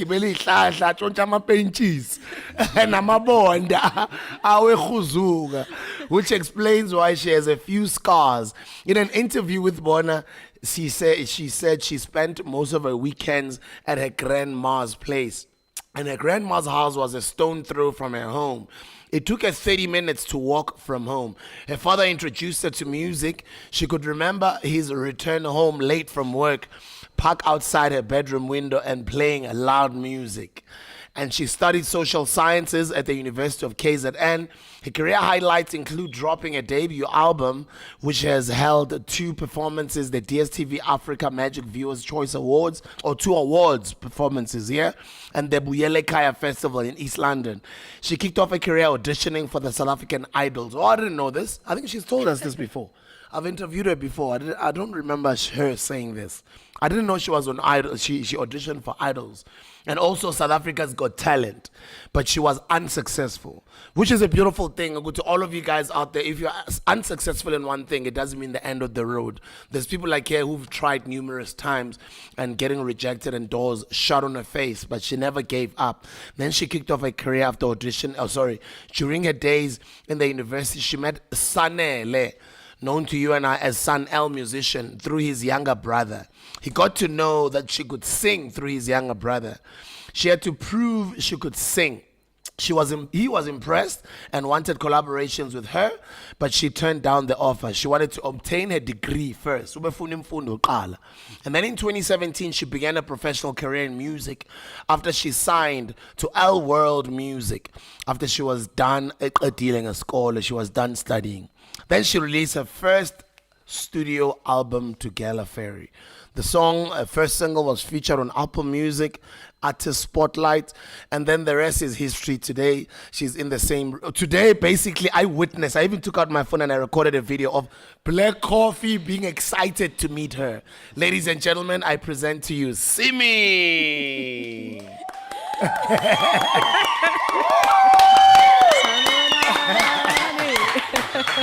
This is not just anyone. This is Simmy, guys. Now I'm going back to that moment. And I want to ask you about that moment. How was that moment when Coffee was excited to meet you and he's like, it's the first time meeting you. I'm like, what? Is Coffee meeting you for the first time and he's excited? How did you feel a couple of minutes ago? No, I was not ready, Sanmunani, by the way. I was not ready. I think now I'm starting kokumo and I'm a fan. Yeah. So and he's like, I'm such a fan. First time meet. I'm like, okay, thank you. Thank you. Yes. Thank you. But that was a beautiful It was moment. beautiful, so beautiful for me. I think I had to capture it on camera and I had to ask him to say it again because you know what? These things are historical. So historical, yeah. Yes, abantu abasemakhaya, they assume we all know each other, we all meet, we all hang out. No. They don't understand. Even nathi sibonana in TV. Yeah. And then nasi ngaleyo nhlanhla sinokuhlangana ema-showini noma kuma-interview noma kuma-environment anjengalawo. Yeah. Siyabonga kakhulu sisami ngokusiboleka isikhathi sakho. No, thank you so much. It's beautiful being here. Yeah. It's not the last person I'm introducing to you guys. The next person, igama lakhe nguSanele Sithole. Uma bemzala abazali bakhe bamnikele lo gama uSanele Sithole. He's better known to you and I as a DJ, an entrepreneur, a producer, a musician from KZN. Previously signed to Demore Music, he had produced songs for artists such as Ubusi, who received an award. Where am I, Zazaz? Okay, right. Thank you. Yeah, who received an award for a song that was co-produced by Sun L, musician. Yes. Usanele Nosleli naye khona manje started his own record label called L World Music, signing the electrifying Simmy, who's sitting next to us, and the seasoned superstar vocalist Est Stone. The industry has welcomed this development by awarding him with 3 South African Music Awards. He won like 2, summer, I think that was summer 24, yeah. For his hit track with Something Soweto, Best Collaboration, Sampra Highest Airplay, and Samro Highest Airplay. Sun L musician, his name, Jobe Hlelila, left his home in the Midlands of KZN and dropped out of university to move to Joburg and pursue a dream that continues to unfold to the world and beyond. The much anticipated follow-up to his debut album. Okay, Africa. Sun L musician almost didn't even release the very song that made him the much loved name he is right now in South Africa. He sent Agana Mali song to 3 different sound engineers and still didn't feel it was quite ready to see the light of day. The song Agana Mali, which is about being broke, sat on his laptop for about 4 months before his younger brother Usandile encouraged him to reconsider putting it out for others to hear. He talked to OK Africa about making the album.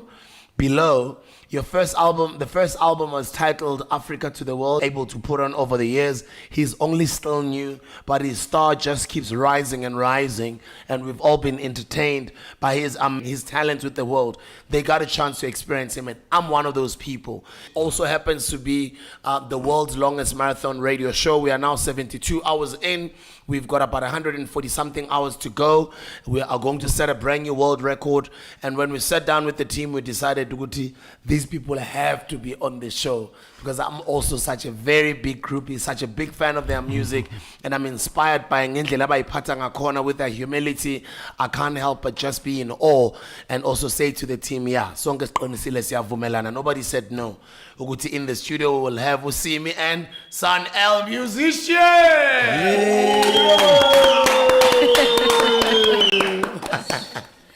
What a long intro, ne? Yeah. They are so young and they're putting in so much work. So imagine when they turn 40. Do you understand? When they are at Coffee's age. Yeah. Because for me, that's why I see Sun L. When I see Coffee, I see Sun L. Wow. That's a huge compliment. Yeah. Simmy, Sun L musician, thank you guys for coming. Ngiyabonga. Thank you so much for having us. Emakaya. That's all I think about when I see her. Simmy, let's start with you. The youngest of 4, a tomboy. Yeah. Awusitshele kahle kahle ukuthi uSimmy ubani uyaphi nokuthi, you know, let's go as far as when you met uSanel actually. Usimmy Wentlangulela, phuma eTugela Ferry, I'm singer. Yeah, I've always loved music, and I won't lie, it was through my dad. But also the one person owangisiza, you know, to show me what's okay. We are suge emakhaya, it was my elder sister, but I won't lie, I always felt like, who would like ivoice kasimi? Ngangicula primary, high school, but sengiyabona manje because I was always interested in like writing or changing the song.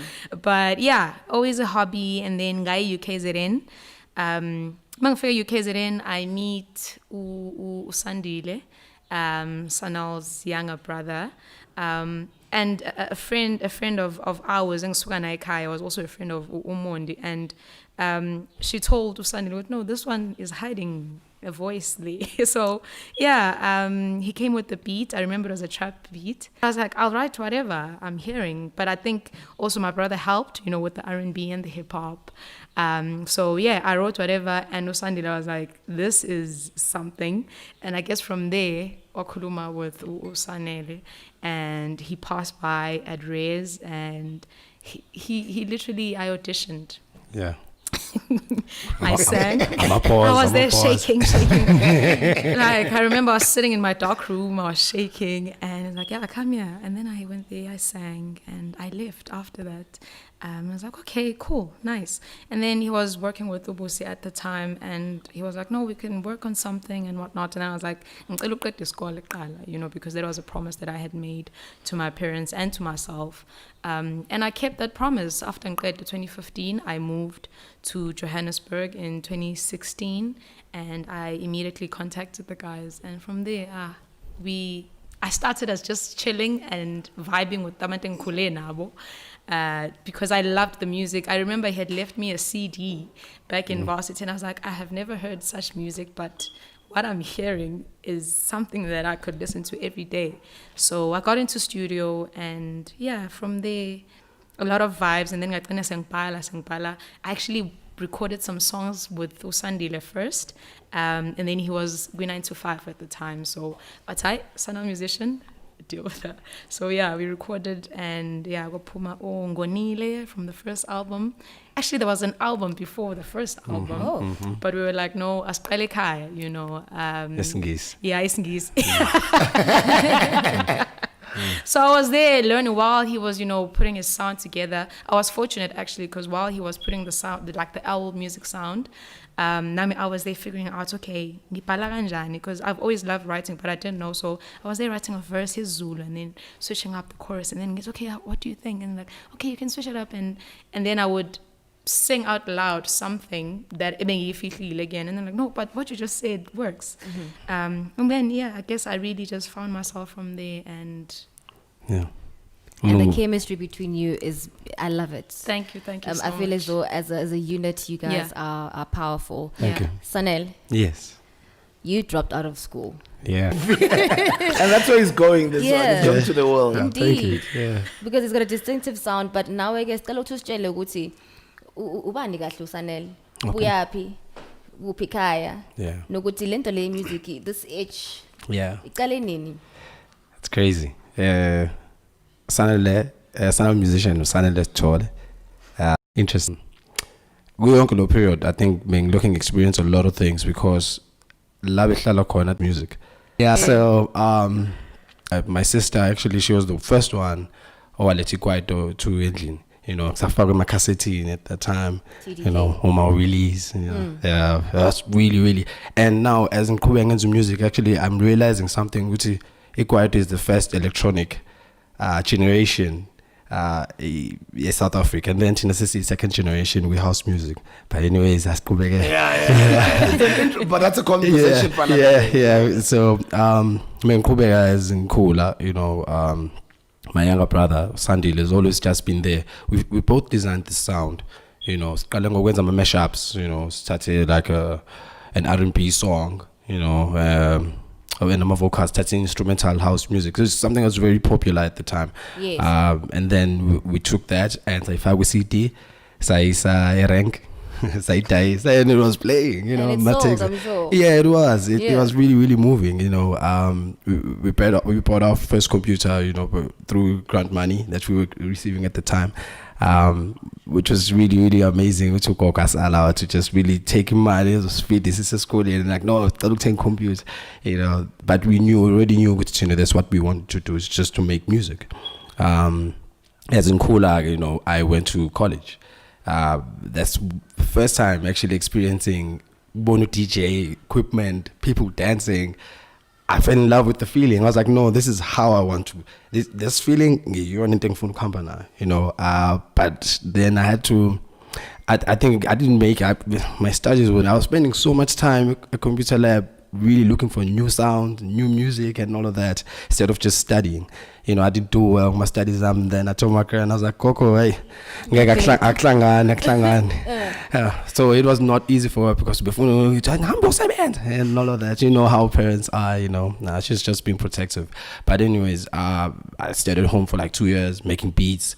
You know, and then I moved to Johannesburg. You know, I told it deal, got signed as a producer at Demo Music, and then what? And then I moved. I started my own record label 2016, and there was bonus no Simmy isuka lapho movement. And Me, how in home life being Jan, because you said that you made a promise to your parents that you Yeah. will complete your studies. But I can imagine then when you are done with Johannesburg, Yeah. you know, they might have not. Here umuntu I told my parents I want to do music, or I told my parents I want to be in the entertainment industry, and umzali wathi, yeah, great, do it. I remember kwakuyinto engangeke ngiyixoxe. I first wanted to be specifically a UTV presenter. And I We would all did. always, Role yeah. model yakho bokusai for those days. Mkhumbula Akumzi, Saipho. No, Akumzi. yeah, Yes. Happy and Mkhumbula Wild Sisi, Room. Kali. Yes. Kali, like all of them. Yes. And it's weird because I'm barely to school and then and I'm like, no. But yeah, they really inspired me. So it started there. And then TV and, you know, but anyway, I didn't even have, but I think in my mind, I was always like, one day, I think mhlambe mangafunda ngize ngiqeda isikole ngiyokwazi ukuthi ngihambe nalento ekuthiwa i-audition, you know. And I did that. So mase ngiqede umatric, I was like, okay, now I have to go to varsity because I know for a fact whatever I want to try and do, ngeke kuze kwenzeke ngihleli la ekhaya. So I have to leave la ekhaya because I have very strict parents. So yeah, kwanganyakazeki in a way. So I knew, no, I have to leave, and it's not me leaving. No, I just really want to fly. I want to be out there and explore. Yeah. So yeah, mangifike vasi nakhona. It's weird. Mangifike vasi wenza something ongayazi nokuyazi, and I always just thought, okay, business has to be there because I was always interested in and whatnot. So I picked the modules like economics, business ethics, and so forth. If not, I'm going to start a business or whatever. But still, music and just entertainment as a whole. And at that time, ngifuna nokuba like a broadcaster, you know, I really, and mangifike vasi, I remember I did an SABC3 audition, nakhona ngifike ngishake and didn't work out. Nakhona red flag number 1, I was like, okay, yeah, Simmy, this is not working. I traveled to Durban, ngangasho ekhaya, I just went there, because ngathi mangithi ngitshela umathi i-audition yani ngithe, no. So yeah, I think noma kufika usandi mangihlangana noSandile, maybe there was just that thing of I need to finish this degree because ngasuke angifuna ukumosha. I didn't want to ruin anything. Ngengeze ngithi ngangazi ukuthi ngifuna like ngizofunda ngenzeni after varsity, but I just knew that I had to get that degree ukuze mase ngiqedile ngifike ekhaya ngithi yazi this is it, I'm gone. And my number one bait, but Usiswamu Bushle was already here in Johannesburg. So I was like, I don't want to go to Durban. I literally want to go to Johannesburg. So ngathi degree. I remember 2016 my sugekaya for my holiday. Ebuya ezala igoli to carry on with umsebenzi wakhe. Ngapakisha nam, and I was like, yeah, tomorrow I'm leaving with you. So yeah, I got to Joburg. I moved in with her. That's after first. So I could say just the degree was really my ticket to leave home. And I got here Sahlala for, I remember actually we also did some, because we're gospel artists, so my gospel time, I would be there feeling like, I don't know what I'm doing, but yeah, this is me on TV. The guys laugh at me when they see the videos, and I was like, well, Yeah. this is you. You know, gospel, but I was still like, but this is not where I want to be. I'm more, I guess I really just, music had to make handalam, you know, growing up listening to Mpaqanga and all that music, I just wanted to explore something different. And Masfiga in February, I remember I went to Idols, auditioned, didn't work out. But like from a group of 10, I forgot the words on the first song. I go in, I sing another song, and I finish it. And like it's such a weird process. There's like a producer level. So I go in there and then I make it through to the producer level. Just me from that group of 10 people. So in my mind, I was like, okay, fine, something was missing, but there was also something, you know, Abaibonil. And then I'm like, okay, next, SA's Got Talent. And then Mangfego SA's Got Talent, they didn't even give me feedback. So I think from there, I was just like, oh, okay, cool. You Let's know, move Betty, on. let's move on. Yeah. And I got a job at Ross selling shots. Wait, sorry. Not even like I spoke to a friend, a Sontana, and I got to do whatever it is. Every Friday I could come through, get my commission. I would make like 400. Lapo, I don't even drink, but I'm there. And good leads on Fridays, they just do the most. Oh, Plaza yes. Trosi I know Tola Dross. Mapuno. You get there, they ask you, who are you? And I'm like, okay. But I think I always had a mission, you know, because even though I was there selling shots, I would just introduce myself and be like, yeah, I'm a graduate, you know, Mpante. And then with the money that I got from Metros, I would apply, you know, push CVs and whatnot, until I got a call from the friend that actually helped me with the job at Ross and was like, there's a recruitment company looking for consultants or trainers or whatever. I went there, I got the job. That was in June 2016. I'm still speaking to the guys. I'm still there, no. And the guy's like, no, you need to pull through. I'm like, Ish, I am going to pull through. And I have to be honest, immediately after I got the job, I left my sister. That was another plan Another I had ticket. to. Yeah, I was like, okay, I have to leave because shame. She was worried ukuthi iseGoli and uzolahleka. Ingane kama. Like noma ngiphuma mangibuya she thinks mhlambe ngibuya. I'm like angibuyi nase like ngibuya ukuyokwenza into right to get me somewhere. So I left ngahlala ngedwa. I moved to Ruby Ridge. And yeah, from there ke kwasuka studio. 9 to 5 and studio. Like I was having so much fun, I was not even realizing ukuthi yazi no yazikhahlaza. But I think Nganga decided ukuthi it was getting now to a place where I was really enjoying doing music and I was learning so much. And ngisho ngise office, in my mind I was like, but I would rather be in studio than here. And yeah, after 2 years, 2018, I remember I was even hiding that from my parents. I think the only time I was forced to tell my parents what's into music was 2017 when I was in Botswana and I was not going to be home for Christmas. Ngaqala ngafona ngathi ma angibuyi ngiseBotswana, I'm doing I music. can imagine the reaction from Mumaikai. What do you mean? Well, sebebonile ontaba ezikude, but they're not sure what's happening. I think I lied to a point where I couldn't lie anymore because the music was out there. I didn't even think it was going to be so big and people were going to know the songs or I was going to be on radio. But yeah, from there I think nabo bakhulula inhliziyo. I know my dad usabuka nje ulindile ukuthi ngizoke ngibuke. But you know, yeah, from there 2018 after 2 years, I couldn't do it anymore. I couldn't focus on both the 9 to 5 and music.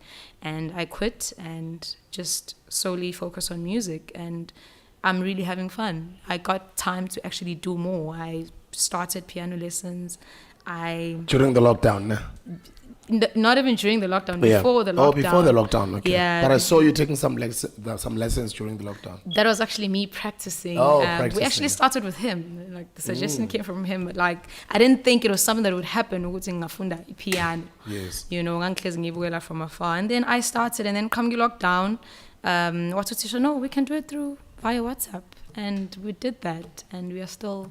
So after I think about 2 or 1.5 year lessons, and it's not Still bad. going, man. Pantega, so I'm enjoying it. I'm loving it. Oh my god. You know, Smooth, the one thing that is a common thread with all the people we have been interviewing since we started the marathon is that it's as though it's inherent. They know that they're supposed to be doing something. You know, they might take a different path, but Yeah. it's as though the universe plots to bring them back into this thing they're supposed to be doing. And eventually they can't, you know, they can't stop themselves anymore. And they're willing to sacrifice everything. I mean, working at Dross and, you know, moving to Johannesburg and going into, you know, the wilderness, really. Sanele, Yes. especially because it's as though your ancestors maybe gave you this talent because Yeah, it's it's my not something grandma. that we are Yeah. used to. Your sound is something that is so distinctive. Yeah. Tell us about how, you know, it was created, and because when I listen to me somehow have chemistry and you are able to gel, Yeah. you know, put this music together. It's amazing. I think me no Simmy is coming. We fan KZN firstly. I think your lentessence would be for us to connect because me come out to look at him like, oh, Beaches, yeah. When the Commodores, sikhona. So sendaweni yodwa. So, but I think for me, really the love for electronics iqala from kudala ngisase Rosetta, because yabona izintwana lezo zithola phela lokishini idlala market games asigezile. Ngiphethe 1 rand ngizodlala. That's me. That was just me, because I didn't understand how much. Why am I so hooked to this thing? Kanti angiboni to computer already. So ngihamba ngibheka all these arcade games. No, it's actually a computer if I ngaphakathi. So that's when I fell in love with electronics and just being in front of a computer. But mengikhubeka mengikhula, you know, I think as soon as Simmy mefika, I think she really taught me a lot in terms of isintu, you know. Mina Imoyi River is more of a slightly urban area, kodwa inesinto esiningi, kodwa izinto eziningi Simmy ngitshela ngombholoho, ngithi inombholoho manje. No, it's the wedding song. Ingoma zomshado. I'm like, oh, okay, platform 1. Nazia was asibuye na. That's actually how we made Intabe Zgude, because I had the beat. It was just running for 2 minutes, and she tried writing, and I was like, okay, cool, this is nice, but he hasn't a sample ngcono. So I was on YouTube and just watch platform 1, just one of those songs. I think it's Intabe Zgude. Yeah, we couldn't find, actually, because I think I got Intabe Zgude and then we couldn't find it. Yes. They were like, just sing it out. However it sounds. Then so from Aranjalo, I think that's how we really formed this whole sound, and how we really indlela sensing out tihlangana. I think best look at sample so it akekho be perfect, akekho bazi ukuthi wenzani. It was just super experimental. But mina mengithathwa my influences are house music always. It's always been like that, you know. But I think la engishepheke khona kakhulu when I was signed Demo Music. That's when, because ngifike club guy, you know, I was just making club music, you know. But then mengihleli nobus no Demo bangifundisa radio. You know, they had songs. Make radio-friendly songs. And that's what literally cements you into the ears and the hearts of the people. Of course, yes, sir. Because radio plays a very significant role, especially in our country. You know, it does. So as much as a lot of us who don't get a lot of radio airplay would get irritated, and we like, but we all know, Guti, in South Africa especially, radio is still a very big part of millions of people's lives. So when your music makes it on radio, then your life changes forever, because then you can be able to stand in front of 10,000 people and just see people sing your song, and you just can't believe it, just thinking from where you come from, you know. And I think that's why a lot of us musicians, our love is always just being on stage, seeing people appreciate your music. No, I'm visualizing it. Ukuthi vele udlala indima enkulu kakhulu kulento, because I remember I don't know if sengiblow icover yakho, but ngikhumbula sidlala icassette lale artist obuyenza at that time.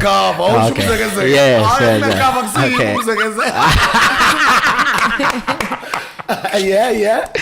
But I remember, you know, I enjoy inspiration in Ningakul from that, because what we used to do ngalesa sikhathi cassette shaya 5 cassette show play share most wenza izinto eziningi shaya nje uplay la wonke umuntu ajabule. So that's the sound. So I think leyo nto for mina, ngoba ngiqhamuka kuleyo generation of music kanjalo, I think namanje that's exactly what I want to do. Ngifuna ukuthi mawulalele album ushaya nje uplay ushiye kanjalo ushisa inyama bonke abantu baphuza relax igrow, you know. And that's how your music is. And your music is so global. And I'm definitely, I would have asked you this question, but that's already the title of your album. You're going to the world. And you're sitting there while Coffee was being interviewed, while Coffee was playing his music there. What was going through your mind as opposed relating that to the title of your album and where you'd like to see yourself? Because as much as I did share earlier, it was beautiful to see Coffee meet Simmy for the first time, and I recorded that on my phone. But also on the other hand, now Coffee in an environment like this. You used to listen to my music when you were a youngster in KZN. What was going through your mind and Yeah. when you look at a person like Coffee? Yeah, it's amazing. You know, I've met Kofi, I think maybe 6 years. Kwake, you know, I've been to his Yeah, place. yeah. Eshinyama. Yeah. And I think we drop the album, but I think it's intertextual which before I drop the album, I'll be about to England. So valuing Sano Demo, who was part of Sharon. Yeah, You know, so I'm up with Buddha Am, you know, Yeah, it's I think he shine out 2.0. Yeah. So ngqhubeka la ewela kakaqedi, so since sambona esadlala nje no, you know, it's so young inspire a lot. It just shows me indawo engazivula and ingenza ngiphuphe even more, you know. Just seeing him ephesheya, just literally surrounded by white people ededela insimbi, ngasho nami ngila ngiyangena nami, yes, you know, ingenza ngikwazi ukuthi ngilibone iphupho ukuthi ngilibambe, you know. It's so amazing. Story sakhe is so big, you know. I always just look at him with the accident and everything, you know.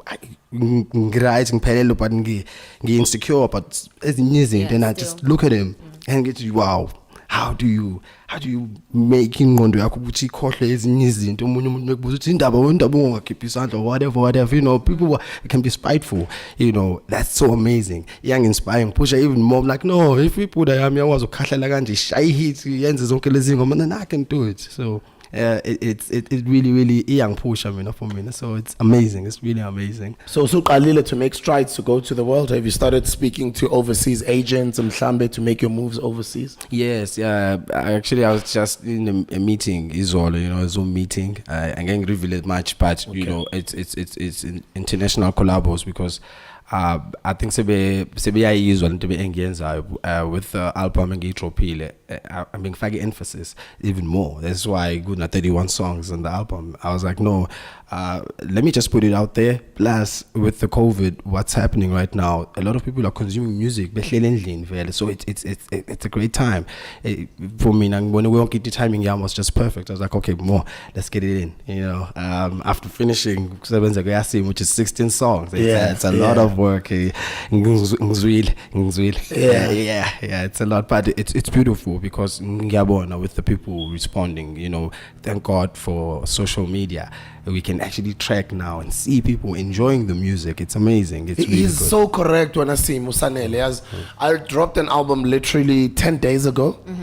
Literally, I haven't dropped an album in almost 10 years. Being busy and I'm a business. Yeah. I dropped an album 10 days ago. Immediately, 24 hours later, you can see the song that's performing. Yeah, it's You great. know, when I used to go to Mpumalanga, I promote, Gibela ku Caravan, sell Limpopo, so promote, and then only 4 or 5 months later, Bathi Ingoma is doing well in Mpumalanga, wazi angithi. Bathi Ingoma is doing well. Today, for me, it was like, wow. Is this a generation that we're in? You drop an album now, 24 hours later, you know this song is performing. I mean, the song that's performing on my album now, 10 days later, is a song that is not even my sound. That is a song that I featured like that. Ali Kiba from Tanzania. Wow. And I'm like, it's on thousands and thousands of views. And then, but I think what's a beautiful thing is then it gives you guidance to focus. And then immediately shoot the video for this song. And then tomorrow I'm off to Tanzania to go promote that song. You know what I mean? And that's, I guess that's what you're saying to the world. Yes. And when ungamiyeki ke lo, umendiza to the world.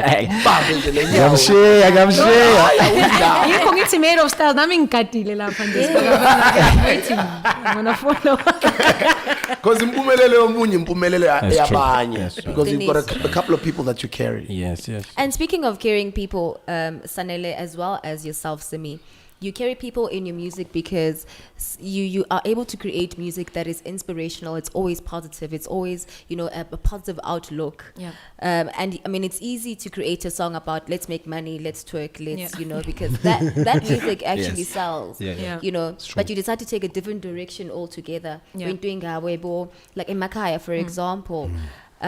You have gone through challenges yourself. I mean, not when going through auditions and not making it, you having to quit school, for example, a song not being liked by producers. What then still propelled you and kept you going? Because it's not easy, I can imagine. Okay, I'll start. I think firstly, I'll thank the guys, the team.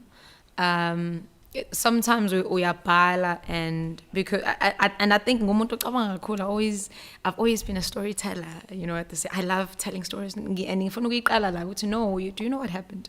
This happened and this happened. So, and sometimes it's stories is hlekisa, and then sometimes it's just stories that are really serious. But you know, the guys really freed me in terms of understanding what's okay. Emhlabeni owonke, people will go through 1, 2, 3, and 4.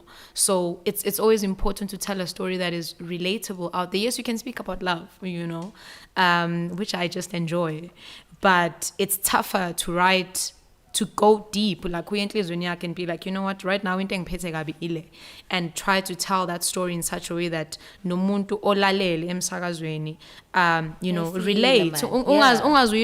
Like it's so tough, I won't lie. I think sometimes I was too dark, and then he would just immediately say, I chop. It was so deep, kakhulu manje. So, and then I would, you know, because I was young at that time. I was 22, 23. But also I think what helped me as well was always that thing of I loved pop music. So I had to use that. What is it? Indlela ekubhalwa ngayo with pop, like how easy. Simplify. Yeah, simplify it, you know. So I think oh, okay, no. In my mind, I know he's gonna judge me, so let me just cancel this and write 4 lines until it became a habit. Until I was actually able to say whatever I need to say in the first 4 lines. You know, so yeah, I think it's really that the guys really helped me, and just also accepting what's okay, go see me, and this is my responsibility. So in a way, it's like I always have to put in Osimpiwe, you know, what Osimpiwe has gone through, what Osimpiwe has experienced, and I have to take those stories and tell them, because I know emakaya there's a girl like me, you know, okule na bafana, or who has gone through such and such, and yeah, I think that's really that's you. And you, Before, Sanele? oh yeah, before I answer the question, ngicela ukusho ku camera ukuthi usisi wakho ubuhle ne? Yeah. Buhle, well done. Well done, Jayami. Yes. She knows why ngimbiza Jayami. Yeah. Well done, Buhle Jayami. You know those days nasa push KZN TS Records. Yeah. Otanda bo Proud Dash na bo Mzegezege. Little did we know. Ukuthi in the future this is what you will produce. Well done Siswami, we are so proud of you. Niqhubekele phambili nimnakekele lo mntwana.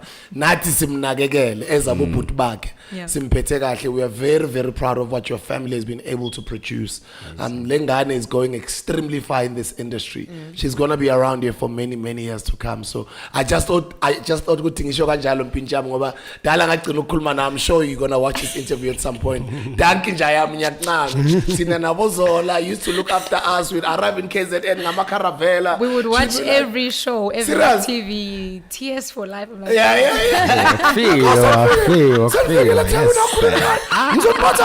And then she'd even be grabbing our bags and we'd be like, no, it's okay. She's like, no, pictures up. She really looked after us and she helped us solidify a base in KZN. It was not only us. Most artists from Johannesburg. So there are those people that do that work behind the scenes that are never acknowledged in these spaces, you know. We only see musicians, but behind musicians there's a whole lot of other people around. She's one of those people, and she's been instrumental to a lot of our successes. So we celebrate you, Sis Buhle Siyakubonga. Thank you, Jayam. Amazing. You know, Sanele positivity engomeni. I think beyasephendula lo yambuzi mengisuke ngaphapha ngadisturb. no, right, mengizoqhubeka lapho. I think bengifuna ukusho ukuthi indlela yethu yokubhala, you know, nama mengazi, but I think ngitshontshe a lot from iPhuda yami demo, you know. It was actually telling me ama stories how Biyana Benobusi, how they wrote, it turned me on. And then I was like, okay, when Simmy pulled through, because when I was structuring I was like, no, yazi ndenza nje na vele ubhale paragraph. And then I started chopping it into melodies. I just ngiyenze kube istumbu, but ngithatha amagama akhe I was like, yeah, yabona easy kanjani. Ngoba mina ngikwazi ukucula, you can sing. So just thatha lento le we touch, and then she just started owning it, and then I chopper, and then I ngaqala ngamchophisa ukuthi no, hey, I asked ngabhala izintini ngasibhala iverse kancane ama lines ombala sithi bridge second verse uchintshe lamagama amancane, or we can even use the same melody on the second verse and asibuyela back to bridge khona abantu bezokwazi ukucula. It's all about just ukuthi Bringing people along. most abantu enginotisayo ngabo abafuna ukucula more than abantu, and then once wena watshengisa iskill and then people can't sing along. So you simplify khona bezokwazi ukucula kanye nawo. Most ume stage Simmy, I told her this, I was like uzoma stage uzophatha mic uzobe ungasacula uzobe uthi nje one uthi basho abantu. Yes. That's simple. It's easy kakhulu for umuntu ukuthi bakwazi memorize, but the formula of just making inspirational music comes from endaweni njenge EDM, you know, but more especially from Axwell, who was part of Swedish House Mafia. All of his songs, Thank God I Found You, World Hold On, all these songs are all positive. Don't You Worry Child. Zonke ingoma zabo, if you can listen to Swedish House Mafia, really it's all inspirational music. And once I find with dance, it's gone. I totally agree, Mina. That's what made my career. So if you listen to Abo, everything happens for a reason. Yes. Remember Oh, the that's rain, Yes. Let Go, Man, Giyabonga. All my songs are positive and inspirational. And what I love about it is you've got a chance of creating classics. Because songs like that are timeless. Yes. They're not talking about Ukchakatula. You know? It's forever. People are forever going to want to succeed. They're going to forever want to be better. Even 100 years from today. Yes. And the good dark, you know, we are so fortunate. I think yonke lento yenzeka ngesikhathi right, because it's go through yonke lento pandemic. People are losing jobs. People are losing my loved ones, you know, family members. And now the music kulokhu change yona akuzoba right. Asiqhubekeni siyaphambili. You know, I think yonke into, I think ivele yazenzakalelo. It's not ukuthi behlila but yeah yabona as 2020 zobe sekufika. No. Uvele kwaqondana yonke into nathi kwasho ukuthi vele siya abantu abaqhamuka from leso space, and it's yonke so gogo so abazali aba strict. We asinayo choice ukuthi senze music esothi ngubuyisele ekhaya ngithi hayi na ingoma yami anizweni thini asinayo choice ukuthi into ethukayo explicit bingekho leyo chance leyo. So isn't it exactly what DJ Big Sky said yesterday? Yes. DJ Big Sky bengifunda naye University of Johannesburg. At the time it was TWR. We started pretty much music the same time. We're almost the same age. I'm 2 years older than him. He's 39. I blew up first many years ago. Of course. He never gave up. He's only blowing up now. He blew up now. 17 years. Piano, you know. But as a grown and mature guy now, he's able to, and this is exactly what he was sharing, sitting exactly where he was sitting, izolo. Athi sibuda ngifuna ukuthi mengenze umculo. Umculo khona ngikhona ukuthi ngiculo nengane yami ihlekela ngoba ngubaba, you know. So I love that responsibility from it. It's very, very important, because a lot of people underestimate the power of music, the power of words that are said through a song. Because with music, we are not only touching their emotions, but we are making them say the things that Tina we are tulong or we are baling. And when they say those things over and over, those are the things that eventually manifest in their life. Of course. So when your music is just negative, njalo, and just about chakadule, and umuntu njalo, No. there's only one sister Petit. That's true. No, thank you. I think really yonke into le esiqhamuka kona nje sishepekile siqhamuka la siqhamuka khona. I remember just ngiyazi ukuthi sengenza intend, but ngikhumbula eRosetta ngisayingane ngakwazi ukuzigeza. Great, maybe I was 5, 6ish, somewhere around there, and ngikhumbula ukho ngigeza endishini and kudlala iChannel O isadlala only on SBC1 ngesikhathi sithile nakhona. It's limited. It's an open time, And I remember izu2 ingoma that used to haunt me. Daft Punk, Around the World. Around the world. Labo Popeye laba. Manje inkinga yami ukufuna ungigeza, but manje I could peep through TV ngiyakwazi ukuyibuka lapha. So mengigeza ikhanda lami liqinile. This thing is haunting me. Ngithi why am I so, I understand, but I loved it. I was so drawn to it. But mengikhula ngiyabona no, hey nayi lento futhi iyabuya. So it's stuck in the system yami. The second song, Conscious Mind. yes, isitimela saseZola. Iyona ngoma yokuvuka. I knew sewesikhathi sami sokuvuka. I just knew that, like and I didn't like school. I was kind of no, why you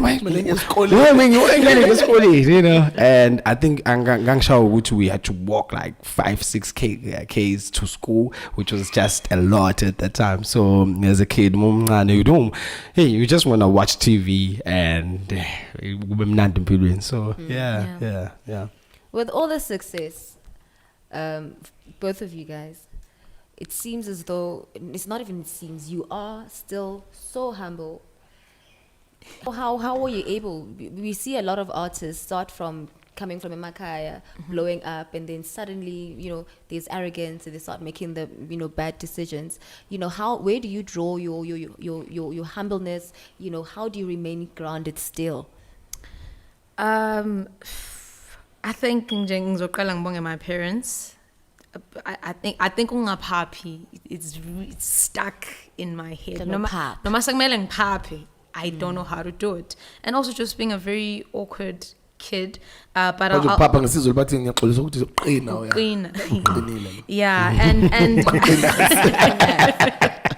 and I just think, ukulandela imfundiso zabo from, because mina ngumuntu ohlale kancane ekhaya, ngifunde eGrey Town, maybe ngibuye eNtambama, and on weekends ngiyakagogo, which was also a humbling experience because bekubaswa phansi ngisho ugesi le ekhaya, but for me it's just beautiful. Sabazulu sonke ugogo yazibhincela, it's just beautiful energy, and then zonke imfundiso engiyithole khona. Batshela baba ukuthi uyini, yeah. Yeah, no, but we put yeah.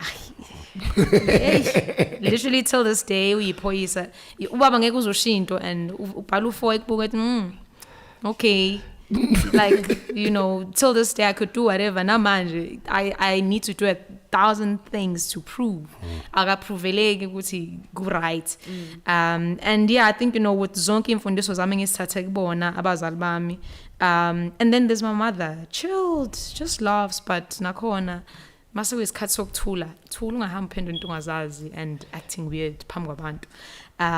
Yeah, I think lezo mfundiso ngazithatha ngabambelela kuzona from primary, high school, especially Evas ngihlala ngedwa.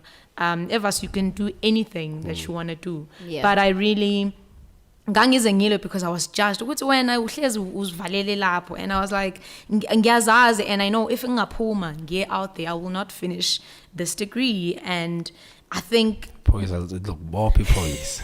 Yeah. no, akayizwe nje ungaxoshwa nje just for failing a module uzoxoshwa. And I didn't want that.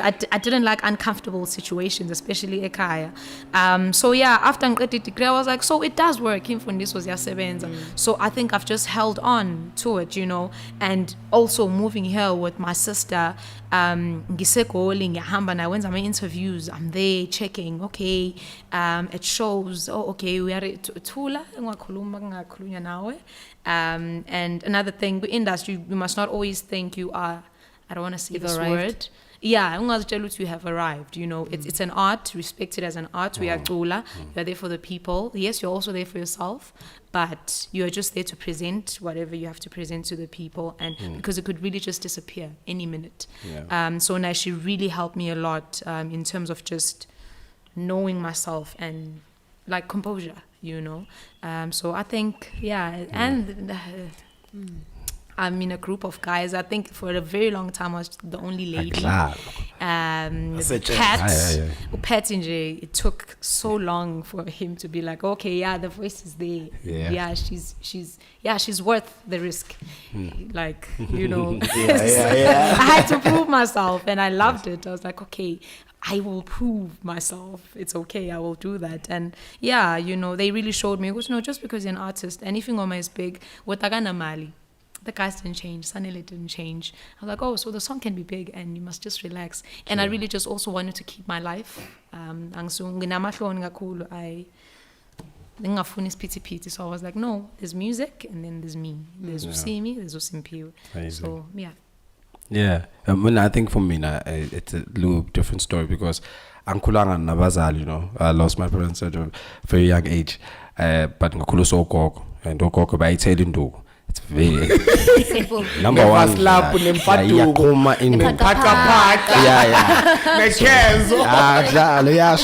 So I think from love because mengi wild and menga understanding it and ball and just these arcade games, but as in cooler, I think you lose your parents at a very young age. You fundis responsibility.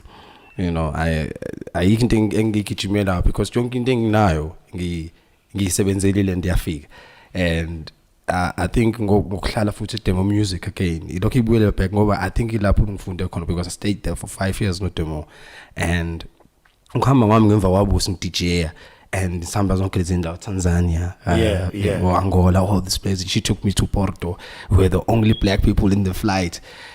It was so crazy. I'm the only black dude. I'm like, it felt so awkward. I was like, hey, boy, but yonke leyo ndawo ngihleli ngemuva.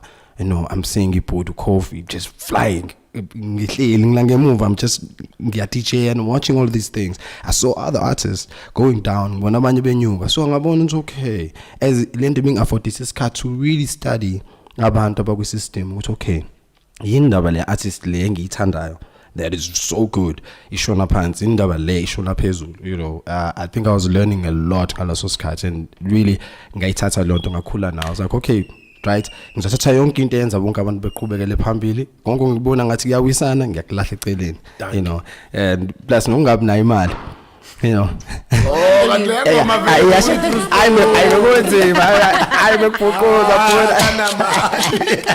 it was so tough, you know. That song in a story essence cool because I remember Simmy figure you were figuring my wings out 12, you know what I mean. The reason why I'm do that's because I'm a headphones to being a night jack, you know. Yeah. So I think DJs and producers understand this. Yeah, they do. Oh, it was it was a rough time. No, it was a very, very rough time. It was a struggle. Yes, the Cosmos City, you know, it's Lapayana and but pet me to your move was a Johannesburg. Getting sharing and you don't betting never. Yeah. And then I worked hard. I had to work really hard with Yens and Lango. May figure get calling Yens were figure may work saying it's nothing. What do you think? Yeah. And I think Yonke on the young humbleisha, you know, and I've had songs that were really just doing rounds and my life was not really changing at that time. And I didn't understand. One more in you just sing your song, why am so but Yonke Leon I found it no relax. One of us will cut circles over sharp. So I think Nana Manjig, I think say loud and I understand that issue simuthi silethela ngokuthi sizoba responsible sizoqhubekisa izwi khona inye generation elandelayo emva kwethu abazokwenza futhi better than us. Must understand ukuthi isikhathi sakho leso sikhathi isho lokho kumele ukusho mase uyaqhela. I think le nto Buddha bengimbona enza what is doing today, it's exactly la ngifuna ukuhamba khona ukuthi ngiye ngifike to a point where I'm like yazini okay now I'm done ke awuthi ngihlale ngimove ngifake the next generation and that's really amazing. Siyabonga Buddha. Wow, guys, this is I am so blessed that I'm interviewing both of them for the second time. And it's actually dope that on this interview they're together, on the same interview. Yes, and they've just released albums, Bali too, so. Yeah, and let's talk about the albums. I know they don't need to promote their music. They're already doing well. But let's talk about the music now before we wrap it up. Together 3, Made of the Stars, The World and Beyond. To the World and Beyond, There we go.